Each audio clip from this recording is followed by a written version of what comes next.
ಹುಡುಕಾಟ ಪ್ರಾರಂಭಿಸಿದ್ದು within 2 hours ಒಳಗಡೆನೆ ಸೌಜನ್ಯ ಸಿಗ್ತಾಳೆ. ಆದ್ರೆ ಶವ ಆಗಿ ಅವಳ ಕೈಗಳನ್ನ ಅವಳದೇ ದುಪಟ್ಟ ಅಂಡ್ ID ಕಾರ್ಡ್ ಇಂದ ಮರಕ್ಕೆ ಕಟ್ಟಿರ್ತಾರೆ.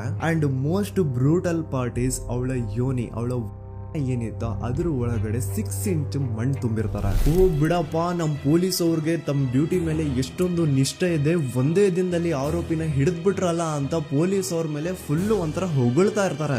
ಆದ್ರೆ ಪಾಪ ಜನರಿಗೆ ಎಲ್ಲಿ ಗೊತ್ತಿತ್ತು ಈ ಕೇಸ್ ನ ರಿಯಲ್ ಆರೋಪಿ ಬೇರೆ ಯಾರೋ ಇದಾರೆ, ಪೊಲೀಸ್ ಅವರೇ ಈ ಕೇಸ್ ನ ಮಿಸ್ಲೀಡ್ ಮಾಡೋದಕ್ಕೆ ಸುಮ್ನೆ ಸಂತೋಷ್ನ ಅರೆಸ್ಟ್ ಮಾಡಿದ್ದಾರೆ ಅಂತ. ಪೊಲೀಸ್ ಅವರು ಈ ಕೇಸ್ ಅಲ್ಲಿ ಕರಪ್ಟ್ ಆಗಿದ್ದಾರೆ, ಪೊಲೀಸ್ ಅವರೇ ಸತ್ಯ ಮುಚ್ಚಿಡ್ಲಿಕ್ಕೆ ಟ್ರೈ ಮಾಡ್ತಿದ್ದಾರೆ. ಹಾಗಾಗಿ ಈ ಕೇಸ್ ನ ಇನ್ಮುಂದೆ ಪೊಲೀಸ್ ಅವರಲ್ಲದೆ CBI ಅವರು ಇನ್ವೆಸ್ಟಿಗೇಷನ್ ಮಾಡಬೇಕು, ಈ ಕೇಸ್ ನ CBI ಒಪ್ಸಿ ಅಂತ ಅಗೇನ್ ಪ್ರೊಟೆಸ್ಟ್ ಗಳು ಸ್ಟಾರ್ಟ್ ಆಗ್ತವೆ. ಸೌಜನ್ಯ ಕೇಸ್ ಒಂದೇ ಅಲ್ಲ, ನಾರಾಯಣ ಹಾಗೂ ಯಮುನಾ ಕೇಸಲ್ಲೂ, ವೇದವಲ್ಲಿ ಕೇಸಲ್ಲೂ, ಆ ಬ್ಯಾಂಕ್ ಮ್ಯಾನೇಜರ್ ನ ಕೇಸಲ್ಲೂ ಹಾಗೂ ಪದ್ಮಲತಾ ಕೇಸಲ್ಲೂ ಸೀದಾ ಡೈರೆಕ್ಟ್ ಡೌಟ್ ಬರೋದೆ ಊರಿನ ಗೌಡ್ರ ಮೇಲೆ. ಸೌಜನ್ಯ ಕೇಸ್ ಬಿಟ್ಟು ಆ ಇನ್ನೊಂದು ಕೇಸ್ ಯಾವುದು, ಅದಕ್ಕೂ ಸಂತೋಷ್ಗೂ ಏನ್ ಸಂಬಂಧ, ಅದ್ರಲ್ಲಿ ಯಾಕೆ ಸಂತೋಷ್ನ ಪೊಲೀಸ್ ಅವರು ಫಿಟ್ ಮಾಡಿದ್ರು ಅಂತ ಪ್ರತಿಯೊಂದು ಹೇಳ್ತೀನಿ. ನಾನು ಈ ಚಾನೆಲ್ ನ ಸ್ಟಾರ್ಟ್ ಮಾಡ್ದಾಗಿಂದ one of the most requested video ಬಂದು ಸೌಜನ್ಯ ಕೇಸ್ ಬಗ್ಗೆ. ಸರಿ, ನಮ್ ದೂತ ಸಭೆಯ ಪ್ರಜೆಗಳು ಇಷ್ಟೊಂದು ಕೇಳ್ತಿದಾರಲ್ಲ, ಈ ಒಂದು ಕೇಸ್ ಬಗ್ಗೆ ವಿಡಿಯೋ ಮಾಡುವ ಅಂತ ಸೌಜನ್ಯ ಕೇಸ್ ಬಗ್ಗೆ ನಾನು ರಿಸರ್ಚ್ ಸ್ಟಾರ್ಟ್ ಮಾಡ್ದೆ. ಅಂಡ್ ಟ್ರಸ್ಟ್ ಮೀ, ಎಷ್ಟೊಂದು ಕಾಂಪ್ಲೆಕ್ಸ್ ಈ ಒಂದು ಕೇಸ್ ಇದೆ ಅಂತಂದ್ರೆ ನನ್ ತಲೆನೇ ಕೆಟ್ಬಿಡ್ತು. ಬಟ್ ಡೋಂಟ್ ವರಿ, ನಿಮ್ಗಂತೂ ಪ್ರತಿ ಒಂದನ್ನ ತುಂಬಾ ಸಿಂಪಲ್ ಆಗಿ ಅರ್ಥ ಮಾಡಿಸ್ತೇನೆ. ಅನ್ಕೊಳ್ಳಿ, ಒಂದು ಊರು, ಆ ಊರಲ್ಲಿ ಒಂದು ಗೌಡ್ರ ಕುಟುಂಬ ಇದೆ. ಅಂಡ್ ಆ ಗೌಡ್ರ ಕುಟುಂಬ ತುಂಬಾನೇ ಪವರ್ಫುಲ್, ಲೈಕ್ ನಾವು ಮೂವೀಸ್ ಅಲ್ಲಿ ನೋಡ್ತೀವಲ್ಲ ಹಂಗೆ. ಸೊ ಗೌಡ್ರು ಊರು ಬಂದು ಧರ್ಮಸ್ಥಳ ಅಂತ. ಆ ಒಂದು ಊರಲ್ಲಿ ಇವ್ರಿಗೆ ಸಖತ್ ಕಂಟ್ರೋಲ್ ಇರುತ್ತೆ. ಈವನ್ ಅದೇ ಒಂದು ರೀಜನ್ ಅಲ್ಲಿ ಇರುವಂತಹ ಒಂದು ತುಂಬಾನೇ ಪಾಪ್ಯುಲರ್ ದೇವಸ್ಥಾನನು ಸಹ ಇವರೇ ಕಂಟ್ರೋಲ್ ಮಾಡ್ತಿರ್ತಾರೆ. ಆ ಒಂದು ದೇವಸ್ಥಾನ ಇಂದ ಈ ಗೌಡ್ರ ಕುಟುಂಬಕ್ಕೆ ಎಷ್ಟೊಂದು ದುಡ್ಡು ಬರ್ತಾ ಇರುತ್ತೆ ಅಂತಂದ್ರೆ, ಅದೇ ದುಡ್ಡಲ್ಲಿ ಇವರು ಬೇಜನ್ ಪ್ರೈವೇಟ್ ಪ್ರೈಮರಿ ಅಂಡ್ ಹೈಸ್ಕೂಲ್ಸ್ ನ ಸ್ಥಾಪನೆ ಮಾಡಿರ್ತಾರೆ, ಬೇಜನ್ ಪ್ರೈವೇಟ್ ಮೆಡಿಕಲ್ ಕಾಲೇಜಸ್ ಇರ್ತವೆ, ಅಂಡ್ ಬೇಜನ್ ಪ್ರೈವೇಟ್ ದೊಡ್ಡ ಹಾಸ್ಪಿಟಲ್ಸ್ ಇರ್ತವೆ. ಒಟ್ಟಲ್ಲಿ ಹೇಳ್ಬೇಕು ಅಂತಂದ್ರೆ ದುಡ್ಡಿನ ಸುರಿಮಳೆ ಇವ್ರಿಗೆ. ನೋಡಿ, ನಮ್ಮ ಭಾರತ ದೇಶದಲ್ಲಿ ಒಂದು ಕಾನೂನಿದೆ, ದ ರಿಲಿಜಿಯಸ್ ಎಂಡೋಮೆಂಟ್ ಆಕ್ಟ್ 1863 ಅಂತ. ಬೇಸಿಕಲಿ ಈ ಒಂದು ಕಾನೂನು ಏನ್ ಹೇಳುತ್ತೆ ಅಂತಂದ್ರೆ, ಭಾರತದಲ್ಲಿ ಯಾವ್ದೆಲ್ಲ ಹಿಂದೂ ಟೆಂಪಲ್ಸ್ ಇದಾವೋ ಅವೆಲ್ಲ ಗವರ್ಮೆಂಟ್ ಪ್ರಾಪರ್ಟಿ. ಆ ಹಿಂದೂ ಟೆಂಪಲ್ಸ್ ನ ಮ್ಯಾನೇಜ್ಮೆಂಟ್ ಎಲ್ಲ ಗವರ್ಮೆಂಟ್ ಕೈಗೆ ಹೋಗಿ ಗವರ್ಮೆಂಟ್ ಡಿಸೈಡ್ ಮಾಡುತ್ತೆ ಆ ಮ್ಯಾನೇಜ್ಮೆಂಟ್ ಅಲ್ಲಿ ಯಾರ್ ಕೆಲ್ಸಕ್ಕೆ ಇರಬೇಕು, ಯಾರ್ ಕೆಲ್ಸಕ್ಕೆ ಇರಬಾರ್ದು, ಅಂಡ್ ಆ ಟೆಂಪಲ್ ಇಂದ ಬರ್ತಿರುವಂತಹ ಡೊನೇಷನ್ ಅಮೌಂಟ್ ನ ಏನ್ ಮಾಡಬೇಕು ಅಂತ. ಸೊ ಈ ಒಂದು ಕಾನೂನಿನ ಪ್ರಕಾರ ಗವರ್ಮೆಂಟ್ ಇಂಡಿಯಾದಲ್ಲಿ ಇರುವಂತಹ ಆಲ್ಮೋಸ್ಟ್ ಎಲ್ಲಾ ಹಿಂದೂ ಟೆಂಪಲ್ಸ್ ನ ತನ್ನ ಕಂಟ್ರೋಲ್ ಅಲ್ಲಿ ತಗೋತಾ ಇರ್ಬೇಕಾದ್ರೆ ಗವರ್ಮೆಂಟ್ ಅಫಿಷಿಯಲ್ಸ್ ಧರ್ಮಸ್ಥಳ ಶ್ರೀ ಮಂಜುನಾಥ ದೇವಸ್ಥಾನಕ್ಕೂ ರೀಚ್ ಔಟ್ ಮಾಡ್ತಾರೆ. ಅಂಡ್ ಆಗ ಇಷ್ಟು ದಿನ ಟೆಂಪಲ್ ನ ಕಂಟ್ರೋಲ್ ಮಾಡ್ತಿದ್ದಂತಹ ಆ ಗೌಡ್ರ ಕುಟುಂಬ ಏನ್ ಹೇಳುತ್ತೆ ಗೊತ್ತಾ, ಇಲ್ಲ ಇದು ಹಿಂದೂ ಟೆಂಪಲ್ ಅಲ್ಲ, ಇದು ಜೈನ್ ಫ್ಯಾಮಿಲಿಗೆ ಬಿಲಾಂಗ್ ಮಾಡುವಂತಹ ಒಂದು ಪ್ರೈವೇಟ್ ಟೆಂಪಲ್ ಅಂತ ಹೇಳ್ತಾರೆ. ನಾನು ಇಷ್ಟು ದಿನ ಧರ್ಮಸ್ಥಳ ಶ್ರೀ ಮಂಜುನಾಥ ದೇವಸ್ಥಾನ ಒಂದು ಹಿಂದೂ ಟೆಂಪಲ್ ಅಂತ ಅನ್ಕೊಂಡಿದ್ದೆ. ಆದ್ರೆ ಈಗಷ್ಟೇ ನನಗೂ ಗೊತ್ತಾಗಿದ್ದು ಇದು ಹಿಂದೂ ಟೆಂಪಲ್ ಅಲ್ಲ, ಇದು ಒಂದು ಜೈನ್ ಫ್ಯಾಮಿಲಿಗೆ ಬಿಲಾಂಗ್ ಮಾಡುವಂತಹ ಪ್ರೈವೇಟ್ ಜೈನ್ ಟೆಂಪಲ್ ಅಂತ. ಸೊ ಹೀಗಾಗಿ ಗವರ್ಮೆಂಟ್ ಅಫಿಷಿಯಲ್ಸ್ ಏನೂ ಮಾಡಕ್ಕಾಗದೆ ಇವತ್ತಿನವರೆಗೂ ಈ ಒಂದು ಧರ್ಮಸ್ಥಳ ಶ್ರೀ ಮಂಜುನಾಥ ದೇವಸ್ಥಾನನ ಒಂದು ಪ್ರೈವೇಟ್ ಟ್ರಸ್ಟ್ ನಡೆಸ್ಕೊಂಡು ಹೋಗ್ತಿದೆ. ಅಂಡ್ ಆ ಪ್ರೈವೇಟ್ ಟ್ರಸ್ಟ್ ನ ಓನರ್ ಯಾರು, ಅದೇ ಗೌಡ್ರ ಕುಟುಂಬ. ನೋಡಿ, ನಾನು ಈ ವಿಡಿಯೋದಲ್ಲಿ ಯಾರ್ದನ್ನು ರಿಯಲ್ ನೇಮ್ಸ್ ನ ಬಳಸ್ತಿಲ್ಲ. ಪ್ರೀವಿಯಸ್ಲಿ ಬೇರೆ ಯೂಟ್ಯೂಬರ್ಸ್ ತಮ್ಮ ವಿಡಿಯೋಸ್ ಅಲ್ಲಿ ರಿಯಲ್ ನೇಮ್ಸ್ ನ ಬಳಸಿದ್ದಾರೆ ಅನ್ನೋ ಒಂದೇ ಒಂದು ಕಾರಣಕ್ಕೆ ಅವ್ರ ವಿಡಿಯೋಸ್ ನ ಡಿಲೀಟ್ ಮಾಡಿಸಿದ್ದಾರೆ. ಸೊ ಅವ್ರ ಜೊತೆ ಆಗಿದ್ದು ನನ್ ಜೊತೆ ಆಗೋದ್ ಬೇಡ, ಸತ್ಯ ಮುಚ್ಚೋಗೋದು ನನ್ಗಿಷ್ಟ ಇಲ್ಲ. ಹಾಗಾಗಿ ನಾನಿಲ್ಲಿ ರಿಯಲ್ ನೇಮ್ಸ್ ನ ಬಳಸ್ತಿಲ್ಲ. ಆದ್ರೆ ನಾನು ಯಾರನ್ನ ಪಾಯಿಂಟ್ ಔಟ್ ಮಾಡಿ ಹೇಳ್ತಿದ್ದೀನಿ ಅನ್ನೋದು ಮಾತ್ರ ನಿಮಗೆ ತುಂಬಾ ಕ್ಲಿಯರ್ಲಿ ಅರ್ಥ ಆಗುತ್ತೆ. Don't worry.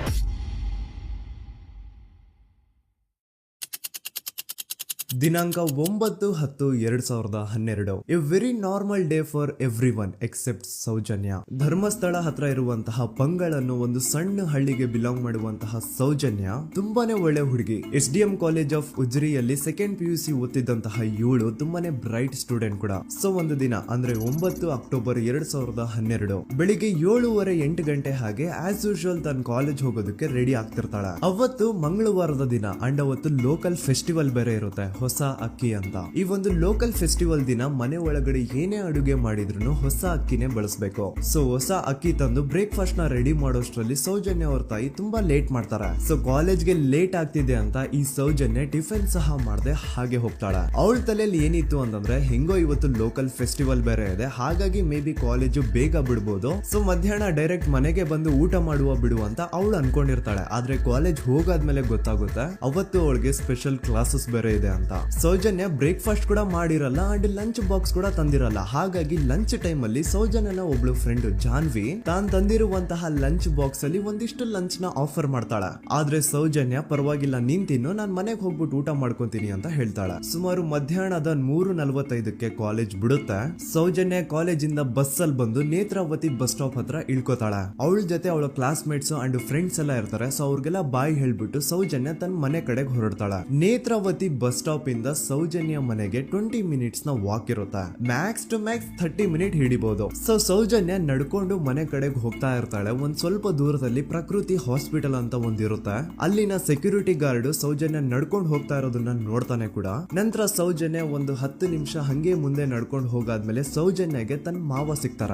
ಅವರು ಸೌಜನ್ಯನ ನೋಡಿ ಮಾತಾಡಿಸ್ತಾರೆ. ಯಾಕಮ್ಮ ಕಾಲೇಜಿಂದ ಇಷ್ಟು ಲೇಟ್ ಬರ್ತಿದೀಯಾ ಅಂತ ಕೇಳ್ತಾರೆ. ಆಗ ಸೌಜನ್ಯ ಇಲ್ಲ ಮಾವ, ಕಾಲೇಜಲ್ಲಿ ಸ್ಪೆಷಲ್ ಕ್ಲಾಸ್ ಇತ್ತು ಹಾಗಾಗಿ ಲೇಟ್ ಆಗ್ಬಿಡ್ತು ಅಂತ ಹೇಳಿ ಒಂದೆರಡು ಮಾತಾಡಿಸಿ ನಂತರ ತನ್ನ ಮನೆ ಕಡೆ ತಾನು ಹೊರಡ್ತಾಳ. ಈಗ ಆ ಒಂದು ಪಾಯಿಂಟ್ ಇಂದ ಸೌಜನ್ಯಗೆ ತನ್ನ ಮನೆ ಹೋಗ್ಲಿಕ್ಕೆ 10 ನಿಮಿಷ ಬೇಕು. ಮ್ಯಾಕ್ಸ್ ಟು ಮ್ಯಾಕ್ಸ್ 20 ಮಿನಿಟ್ ಅನ್ಕೊಳ್ಳಿ. 3:45ಕ್ಕೆ ಕಾಲೇಜ್ ಬಿಟ್ರೆ ಅರೌಂಡ್ 4:30ಗೆ ಮನೇಲಿ ಇರ್ಬೇಕಾಗಿದ್ದು ಹುಡುಗಿ 6:15 ಗಂಟೆ ಆಗಿದ್ರು ಮನೆಗೆ ಸೇರಿರಲ್ಲ. ಸೊ ಮನೇಲಿ ಸೌಜನ್ಯ ಅವ್ರ ತಾಯಿಗೆ ಟೆನ್ಷನ್ ಸ್ಟಾರ್ಟ್ ಆಗುತ್ತೆ. ಏನಪ್ಪ ಈ ಹುಡುಗಿ ಎಷ್ಟೊತ್ತಾದ್ರೂ ಇನ್ನು ಮನೆಗ್ ಬಂದಿಲ್ವಲ್ಲ ಅಂತ. ಸೊ ಅವ್ರೇನ್ ಮಾಡ್ತಾರೆ, ಸೌಜನ್ಯ ಅವ್ರ ತಂದೆ ಕಾಲ್ ಮಾಡ್ಬಿಟ್ಟು ರೀ ಹಿಂಗೆ 3:30-4 ಗಂಟೆಗೆ ಕಾಲೇಜಿಂದ ಮನೆಗ್ ಬರ್ತಿದ್ದಿದ್ ನಮ್ ಹುಡುಗಿ ಇವತ್ತು 7 ಗಂಟೆ ಆದ್ರೂ ಇನ್ನು ಮನೆಗ್ ಬಂದಿಲ್ಲ, ನೀವು ಸ್ವಲ್ಪ ಬೇಗ ಮನೆಗ್ ಬಂದು ವಿಚಾರಿಸಿ ಅಂತ ಗಾಬ್ರಿಲಿ ಹೇಳ್ತಾರ. ಸರಿ ಅಂತ ಸೌಜನ್ಯ ಅವ್ರ ತಂದೆ ಮನೆಗ್ ಬಂದ್ಬಿಟ್ಟು ಸೌಜನ್ಯನ ಫ್ರೆಂಡ್ಸ್ ಕ್ಲಾಸ್ ಮೇಟ್ಸ್ ಯಾರ್ದೆಲ್ಲ ಅವ್ರ ಹತ್ರ ನಂಬರ್ ಇರುತ್ತೋ ಅವ್ರಿಗೆಲ್ಲ ಕಾಲ್ ಮಾಡ್ಬಿಟ್ಟು ಸೌಜನ್ಯ ಬಗ್ಗೆ ಕೇಳ್ತಾರ. ನಮ್ ಹುಡುಗಿ ಏನಾದ್ರೂ ನಿಮ್ ಮನೆಗ್ ಬಂದಿದ್ದಾಳ ಅಮ್ಮ ಅಂತ. ಆದ್ರೆ ಸೌಜನ್ಯನ ಫ್ರೆಂಡ್ಸ್ ಅಂಡ್ ಕ್ಲಾಸ್ ಮೇಟ್ಸ್ ಎಲ್ಲ ಇಲ್ಲ ಅಂಕಲ್ ನಮ್ ಮನೆಗಂತೂ ಸೌಜನ್ಯ ಏನು ಬಂದಿಲ್ಲ, ಅವಳು ಬಸ್ ಸ್ಟಾಪ್ ಇಂದ ಸೀದಾ ನಿಮ್ ಮನೆ ಕಡೆಗೇನೆ ಹೊರಟ್ಲಲ್ವಾ, ಯಾಕೆ ಇನ್ನೂ ಬಂದಿಲ್ವಾ ಅಂತ ಕೇಳ್ತಾರ.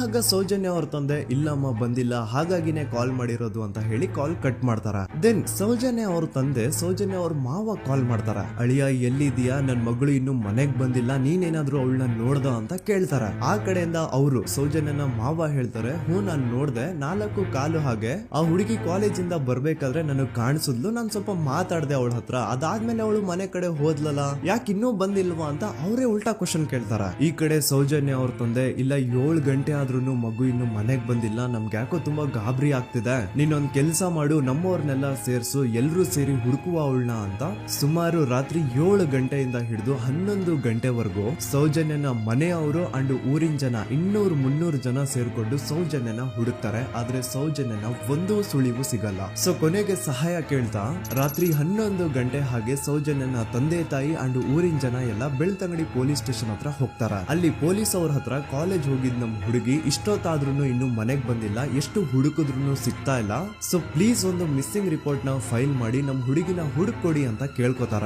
ಆದ್ರೆ ಪೊಲೀಸ್ ಅವರು ಒಪ್ಪಲ್ಲ. ಇಲ್ಲ ಯಾವುದೇ ಪರ್ಸನ್ ಮಿಸ್ಸಿಂಗ್ ಆದ್ರೆ ಆಫ್ಟರ್ 24 ಅವರ್ಸ್ ಆದ್ಮೇಲೆನೆ ರಿಪೋರ್ಟ್ ಫೈಲ್ ಮಾಡಕ್ಕಾಗೋದು. ಸೊ ನೀವ್ ಒಂದ್ ಕೆಲ್ಸ ಮಾಡಿ, ಈಗ ಮನೆಗ್ ಹೋಗಿ ನಾಳೆ ಬೆಳಿಗ್ಗೆವರೆಗೂ ನೋಡಿ, ನಾಳೆ ಬೆಳಿಗ್ಗೆವರೆಗೂ ನಿಮ್ ಮಗಳು ನಿಮ್ ಮನೆಗ್ ಬಂದಿಲ್ಲ ಅಂತಂದ್ರೆ ಆಗ ಬಂದ್ಬಿಟ್ಟು ಮಿಸ್ಸಿಂಗ್ ರಿಪೋರ್ಟ್ ನ ಫೈಲ್ ಮಾಡಿಸಿ ಅಂತ ಹೇಳಿ ಕಳಿಸ್ತಾರ. ಆಗ ಆಲ್ಮೋಸ್ಟ್ ಮಿಡ್ ನೈಟ್ ಆಗಿರೋದ್ರಿಂದ ಅಂಡ್ ಮಳೆ ಬೇರೆ ತುಂಬಾ ಜೋರಾಗಿ ಬರ್ತಾ ಇರುತ್ತೆ. ಸೊ ಈ ಸಿಚುವೇಶನ್ ಅಲ್ಲಿ ಸೌಜನ್ಯನ ಹುಡುಕ್ಲಿಕ್ಕೆ ಆಗಲ್ಲ. ನಾಳೆ ಬೆಳಿಗ್ಗೆ ಸೇರ್ಕೊಂಡು ಅಗೇನ್ ಎಲ್ರು ಸೌಜನ್ಯನ ಹುಡುಕುವ ಅಂತ ಸೌಜನ್ಯನ ಮನೆಯವರು ಅಂಡ್ ಊರಿನ ಜನ ಎಲ್ರು ತಮ್ಮ ಮನೆಗೆ ಹೋಗ್ಬಿಡ್ತಾರ. ನೆಕ್ಸ್ಟ್ ದಿನ ಅಂದ್ರೆ 10 ಅಕ್ಟೋಬರ್ 2012 ಬುಧವಾರದ ದಿನ ಬೆಳಿಗ್ಗೆ 10 ಗಂಟೆ ಹಾಗೆ ಸೌಜನ್ಯನ ಮನೆಯವರು ಅಂಡ್ ಊರಿನ 200-300 ಜನ ಸೇರ್ಕೊಂಡು ಅಗೇನ್ ಸೌಜನ್ಯಗೋಸ್ಕರ ಹುಡುಕಾಟ ಸ್ಟಾರ್ಟ್ ಮಾಡ್ತಾರ. ಹುಡುಕಾಟ ಪ್ರಾರಂಭಿಸಿದ್ದು ವಿತಿನ್ 2 ಅವರ್ಸ್ ಒಳಗಡೆನೆ ಸೌಜನ್ಯ ಸಿಗ್ತಾಳೆ. ಆದ್ರೆ ಶವ ಆಗಿ ಆ 200-300 ಊರಿನ ಜನ ಎಲ್ಲ ಸೇರ್ಕೊಂಡು ಏನ್ ಸೌಜನ್ಯನ ಹುಡುಕ್ತಾ ಇದ್ರು ಅದ್ರಲ್ಲಿ ಯಾರೋ ಒಬ್ರಿಗೆ ಸೌಜನ್ಯನ ಮನೆಯಿಂದ ಕೇವಲ 10 ನಿಮಿಷ ದೂರದಲ್ಲಿರುವಂತಹ ಒಂದು ಹಳ್ಳನ ದಡದಲ್ಲಿ ಸೌಜನ್ಯ ಮೃತದೇಹ ಸಿಗುತ್ತಾ. ಈಗ ಸತ್ತಿರುವಂತಹ ಸೌಜನ್ಯನ ಡೆಡ್ ಬಾಡಿ ಯಾವ ಒಂದು ಕಂಡೀಷನ್ ಅಲ್ಲಿ ಇತ್ತು ಅಂತ ಹೇಳ್ತೀನಿ, ಸ್ವಲ್ಪ ಗಮನ ಇಟ್ಟು ಕೇಳಿಸ್ಕೊಳ್ಳಿ. ಅವಳ ಕೈಗಳನ್ನ ಅವಳದೇ ದುಪಟ್ಟ ಅಂಡ್ ID ಕಾರ್ಡ್ ಇಂದ ಮರಕ್ಕೆ ಕಟ್ಟಿರ್ತಾರ.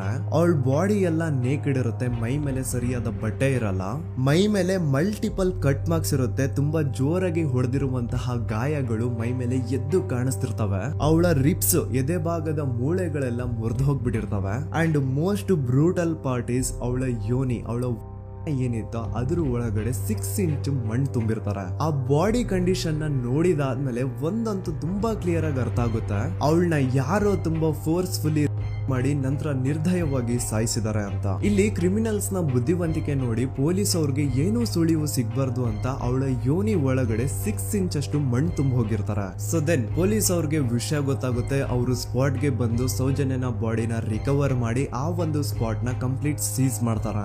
ಒಬ್ಳು ಸಾಮಾನ್ಯ ಮಿಡಲ್ ಕ್ಲಾಸ್ ಹುಡುಗಿ, ಒಬ್ಳು ವೆರಿ ಬ್ರೈಟ್ ಸ್ಟೂಡೆಂಟ್ ನ ಈ ಮಟ್ಟಿಗೆ ಇಷ್ಟು ನಿರ್ದಯವಾಗಿ ಸಾಯಿಸಿರೋದು ಯಾರು? ಇನ್ ಕೇಸ್ ಏನಾದ್ರೂ ಈ ಕ್ರೈಮ್ ಮಾಡಿದವನು ಸಿಕ್ಕಿ ಬಿದ್ರೆ ಅವನ್ನ ಸುಮ್ನೆ ಬಿಡಬಾರ್ದು ಅಂತ ಜನ ಆಕ್ರೋಶ ವ್ಯಕ್ತಪಡಿಸ್ತಾರೆ. ಅಂಡ್ ಗೆಸ್ ವಾಟ್, ನಮ್ ಪೊಲೀಸ್ ಅವರು ಇಷ್ಟೊಂದು ಫಾಸ್ಟ್ ಆಗಿ ಇನ್ವೆಸ್ಟಿಗೇಷನ್ ಕಂಪ್ಲೀಟ್ ಮಾಡ್ತಾರೆ ಅಂತ ನಾನಂತೂ ಎಕ್ಸ್ಪೆಕ್ಟ್ ಮಾಡಿರ್ಲಿಲ್ಲ. ಅಂಡ್ ಈವನ್ ಈ ಒಂದು ವಿಷಯದಿಂದ ಊರಿನ ಜನನು ಶಾಕ್ ಆಗ್ತಾರೆ. ಸೌಜನ್ಯ ಬಾಡಿ ಸಿಕ್ಕಿದ್ದ ನೆಕ್ಸ್ಟ್ ದಿನ ಅಂದ್ರೆ 11 ಅಕ್ಟೋಬರ್ 2012 ಸಂಜೆ 5 ಗಂಟೆ ಹಾಗೆ ಯಾರು ಸೌಜನ್ಯನ ಪಂಡು ಮರ್ಡರ್ ಮಾಡಿದ್ನೋ ಆ ಕ್ರಿಮಿನಲ್ ಕೂಡ ಸಿಕ್ಕಿ ಬೀಳ್ತಾನೆ. ಈಗ ನೀವು ಥಿಂಕ್ ಮಾಡ್ಬೋದು, ಸೌಜನ್ಯನ ಯಾರು ಮರ್ಡರ್ ಮಾಡಿದ್ರು ಅಂಡ್ ಯಾರ ಕ್ರೈಮ್ ನ ಮಾಡಿದ್ರು ಅವನು ನೆಕ್ಸ್ಟ್ ದಿನಾನೇ ಸಿಕ್ಕಿ ಬಿದ್ದ. ಹಾಗಿದ್ರೆ ಈ ಕೇಸ್ ಯಾವಾಗ್ಲೂ ಕ್ಲೋಸ್ ಆಗ್ಬಿಡ್ಬೇಕಿತ್ತು. ಆದ್ರೂ ಸ್ಟಿಲ್ ಇವತ್ತಿನ ದಿನವರೆಗೂ ಯಾಕೆ ಈ ಕೇಸು ಪದೇ ಪದೇ ನ್ಯೂಸ್ ಅಲ್ಲಿ ಬರುತ್ತೆ ಅಂದ್ರೆ, ನಮ್ ದೂತ ಸಭೆಯ ಪ್ರಜೆಗಳೇ ರೆಡಿ ಆಗಿ, ಆರೋಪಿ ಸಿಕ್ಕಾದ್ಮೇಲೆ ಈ ಕೇಸು ಕ್ಲೋಸ್ ಆಗಿಲ್ಲ. ಆಕ್ಚುಲಿ ಈ ಕೇಸು ಓಪನ್ ಆಗಿದ್ದೆ ಈಗ. ನೋಡಿ, ಸೌಜನ್ಯನ ಬಾಡಿ ಸಿಕ್ಕಿದ್ದು ನೆಕ್ಸ್ಟ್ ದಿನ ಅಂದ್ರೆ 11 ಅಕ್ಟೋಬರ್ 2012. PSI ಯೋಗೇಶ್ ಅವರು ಯಾರನ್ನ ಈ ಕೇಸಲ್ಲಿ ಅರೆಸ್ಟ್ ಮಾಡಿದ್ರು ಅಂದ್ರೆ ಆತನ ಹೆಸರು ಬಂದು ಸಂತೋಷ್ ರಾವ್. 28-29 ವಯಸ್ಸಿರುವಂತಹ Santosh Rao first of all ಧರ್ಮಸ್ಥಳದವನು ಅಲ್ವೇ ಅಲ್ಲ, ಅವನು ಶೃಂಗೇರಿ ಅವನು. ಸಂತೋಷ್ ರಾವ್ ನ ತಂದೆ ಸ್ಕೂಲ್ ಟೀಚರ್ ಅಂಡ್ ತಾಯಿ ಹೌಸ್ ವೈಫ್. ಸಂತೋಷ್ ಮೊದ್ಲಿಂದನೂ ಒಂದ್ ಸ್ವಲ್ಪ ಮೆಂಟಲಿ ಇಲ್ಲಿರೋದ್ರಿಂದ ಅವನಿಗೆ ವಿದ್ಯೆ ಬರಹ ಅನ್ನೋದು ತಲೆಗೆ ಹೋಗಿರಲ್ಲ. ಹಾಗಾಗಿ ಅವನು ಶೃಂಗೇರಿಯಲ್ಲಿ ಒಂದು ಹೋಟೆಲ್ ಅಲ್ಲಿ ಕೆಲಸ ಮಾಡ್ತಿರ್ತಾನೆ. ಮೆಂಟಲಿ ಅನ್ಸ್ಟೇಬಲ್ ಇದ್ರೂ ಸಹ ಈತನಿಗೆ ದೇವ್ರ ಮೇಲೆ ಬಹಳ ನಂಬಿಕೆ ಇರುತ್ತೆ. ಹಾಗಾಗಿ ತಿಂಗಳಿಗೆ ಒಮ್ಮೆ ಆದ್ರೂ, ಅಟ್ಲೀಸ್ಟ್ 2 ತಿಂಗಳಿಗೆ ಒಮ್ಮೆ ಆದ್ರೂ ಈತ ಯಾವ್ದಾದ್ರು ಒಂದು ಪುಣ್ಯಕ್ಷೇತ್ರಕ್ಕೆ ವಿಸಿಟ್ ಮಾಡಿ ಬರ್ತಿರ್ತಾನೆ. ಹಾಗೇನೆ ಈ ಸತಿನೂ ಸಹ ಈತ ಧರ್ಮಸ್ಥಳಕ್ಕೆ ಬಂದಿರ್ತಾನೆ. ಇವನು ಧರ್ಮಸ್ಥಳಕ್ಕೆ ಬಂದಿದ್ದು ದಿನಾಂಕ 9 ಅಕ್ಟೋಬರ್ 2012. ಈ ದಿನಾಂಕನ ಸ್ವಲ್ಪ ನೋಟ್ ಮಾಡಿ ಇಟ್ಕೊಳ್ಳಿ, ಯಾಕಂತಂದ್ರೆ ಮುಂದೆ ಈ ಕೇಸಲ್ಲಿ ಇದೇ ಮೇಜರ್ ಟರ್ನಿಂಗ್ ಪಾಯಿಂಟ್. ಸೊ ಸೌಜನ್ಯನ ಡೆತ್ ಆಗಿಂತ ಒಂದು ದಿನ ಹಿಂದೆ ಧರ್ಮಸ್ಥಳಕ್ಕೆ ಬಂದಿರುವಂತಹ ಸಂತೋಷ್ ರಾವ್ಗೆ ಎಲ್ಲೂ ಉಳ್ಕೊಳ್ಳಿಕ್ಕೆ ಹೋಟೆಲ್ ಅಲ್ಲಿ ಅಥವಾ ಲಾಡ್ಜ್ ಅಲ್ಲಿ ರೂಮ್ ಸಿಗಲ್ಲ. ರೀಸನ್ ಇಷ್ಟೇ, ಸಂತೋಷ್ ರಾವ್ ನೋಡ್ಲಿಕ್ಕೆ ಸ್ವಲ್ಪ ಮೆಂಟಲಿ ಅನ್ಸ್ಟೇಬಲ್ ಪರ್ಸನ್ ತರ ಇರ್ತಾನೆ. ಅವನ ಅವತಾರ, ಅವನ ವೇಷಭೂಷಣ ಅಷ್ಟು ಸರಿ ಇರಲ್ಲ. ಹಾಗಾಗಿ ಇವನ್ಗೆ ಯಾವುದೇ ಒಂದು ಹೋಟೆಲ್ ಅಲ್ಲಿ ಅಥವಾ ಲಾಡ್ಜ್ ಅಲ್ಲಿ ಎಲ್ಲಿನೂ ರೂಮ್ ಸಿಗಲ್ಲ. ಸೊ ಉಳ್ಕೊಳ್ಳೋಕೆ ಜಾಗ ಸಿಗದೆ ಇವನೇನ್ ಮಾಡ್ತಾನೆ, ಅಲ್ಲೇ ಹತ್ರದಲ್ಲಿರುವಂತಹ ಬಾಹುಬಲಿ ಬೆಟ್ಟಕ್ಕೆ ಹೋಗಿ ಅಲ್ಲಿರುವಂತಹ ಬಾಹುಬಲಿ ಸ್ಟ್ಯಾಚು ಹತ್ರನೇ ಆಶ್ರಯ ತಗೊಳ್ತಾನೆ. ಅಂಡ್ 1-2 ದಿನ ಅವನು ಅಲ್ಲೇ ಉಳ್ಕೋತಾನೆ ಕೂಡ. ಡೇ ಟೈಮ್ ಅಲ್ಲಿ ಧರ್ಮಸ್ಥಳಕ್ಕೆ ಬಂದು ಧರ್ಮಸ್ಥಳ ಶ್ರೀ ಮಂಜುನಾಥ ದೇವಸ್ಥಾನದಲ್ಲಿದ್ದು ಅಲ್ಲೇ ಪ್ರಸಾದ ಊಟ ಎಲ್ಲ ಮಾಡಿ ನಂತರ ನೈಟ್ ಆಗ್ತಿದ್ದಂಗೆ ಬಾಹುಬಲಿ ಬೆಟ್ಟಕ್ಕೆ ಹೋಗಿ ಆ ಸ್ಟ್ಯಾಚು ಹತ್ರನೇ ಮಲ್ಕೊಳ್ತಿರ್ತಾನೆ. ಸೊ ಒಂದು ದಿನ ಅಂದ್ರೆ 11 ಅಕ್ಟೋಬರ್ 2012 ಸಂಜೆ 5 ಗಂಟೆ ಹಾಗೆ ಈ ಸಂತೋಷ್ ರಾವ್ ತನ್ನ ಪಾಡಿಗೆ ತಾನು ಆ ಬೆಟ್ಟದ ಮೇಲೆ ಕೂತ್ಕೊಂಡು ಸೀನರೀಸ್ ನ ಎಂಜಾಯ್ ಮಾಡ್ತಾ ಇರಬೇಕಾದ್ರೆ ಯಾರೋ ಅದೇ ಊರಿನ 5 ಜನ ಕಿಡಿಗೇಡಿಗಳು ಬಂದು ಇವನ್ ಹತ್ರ ಜಗಳ ತೆಗಿತಾರ.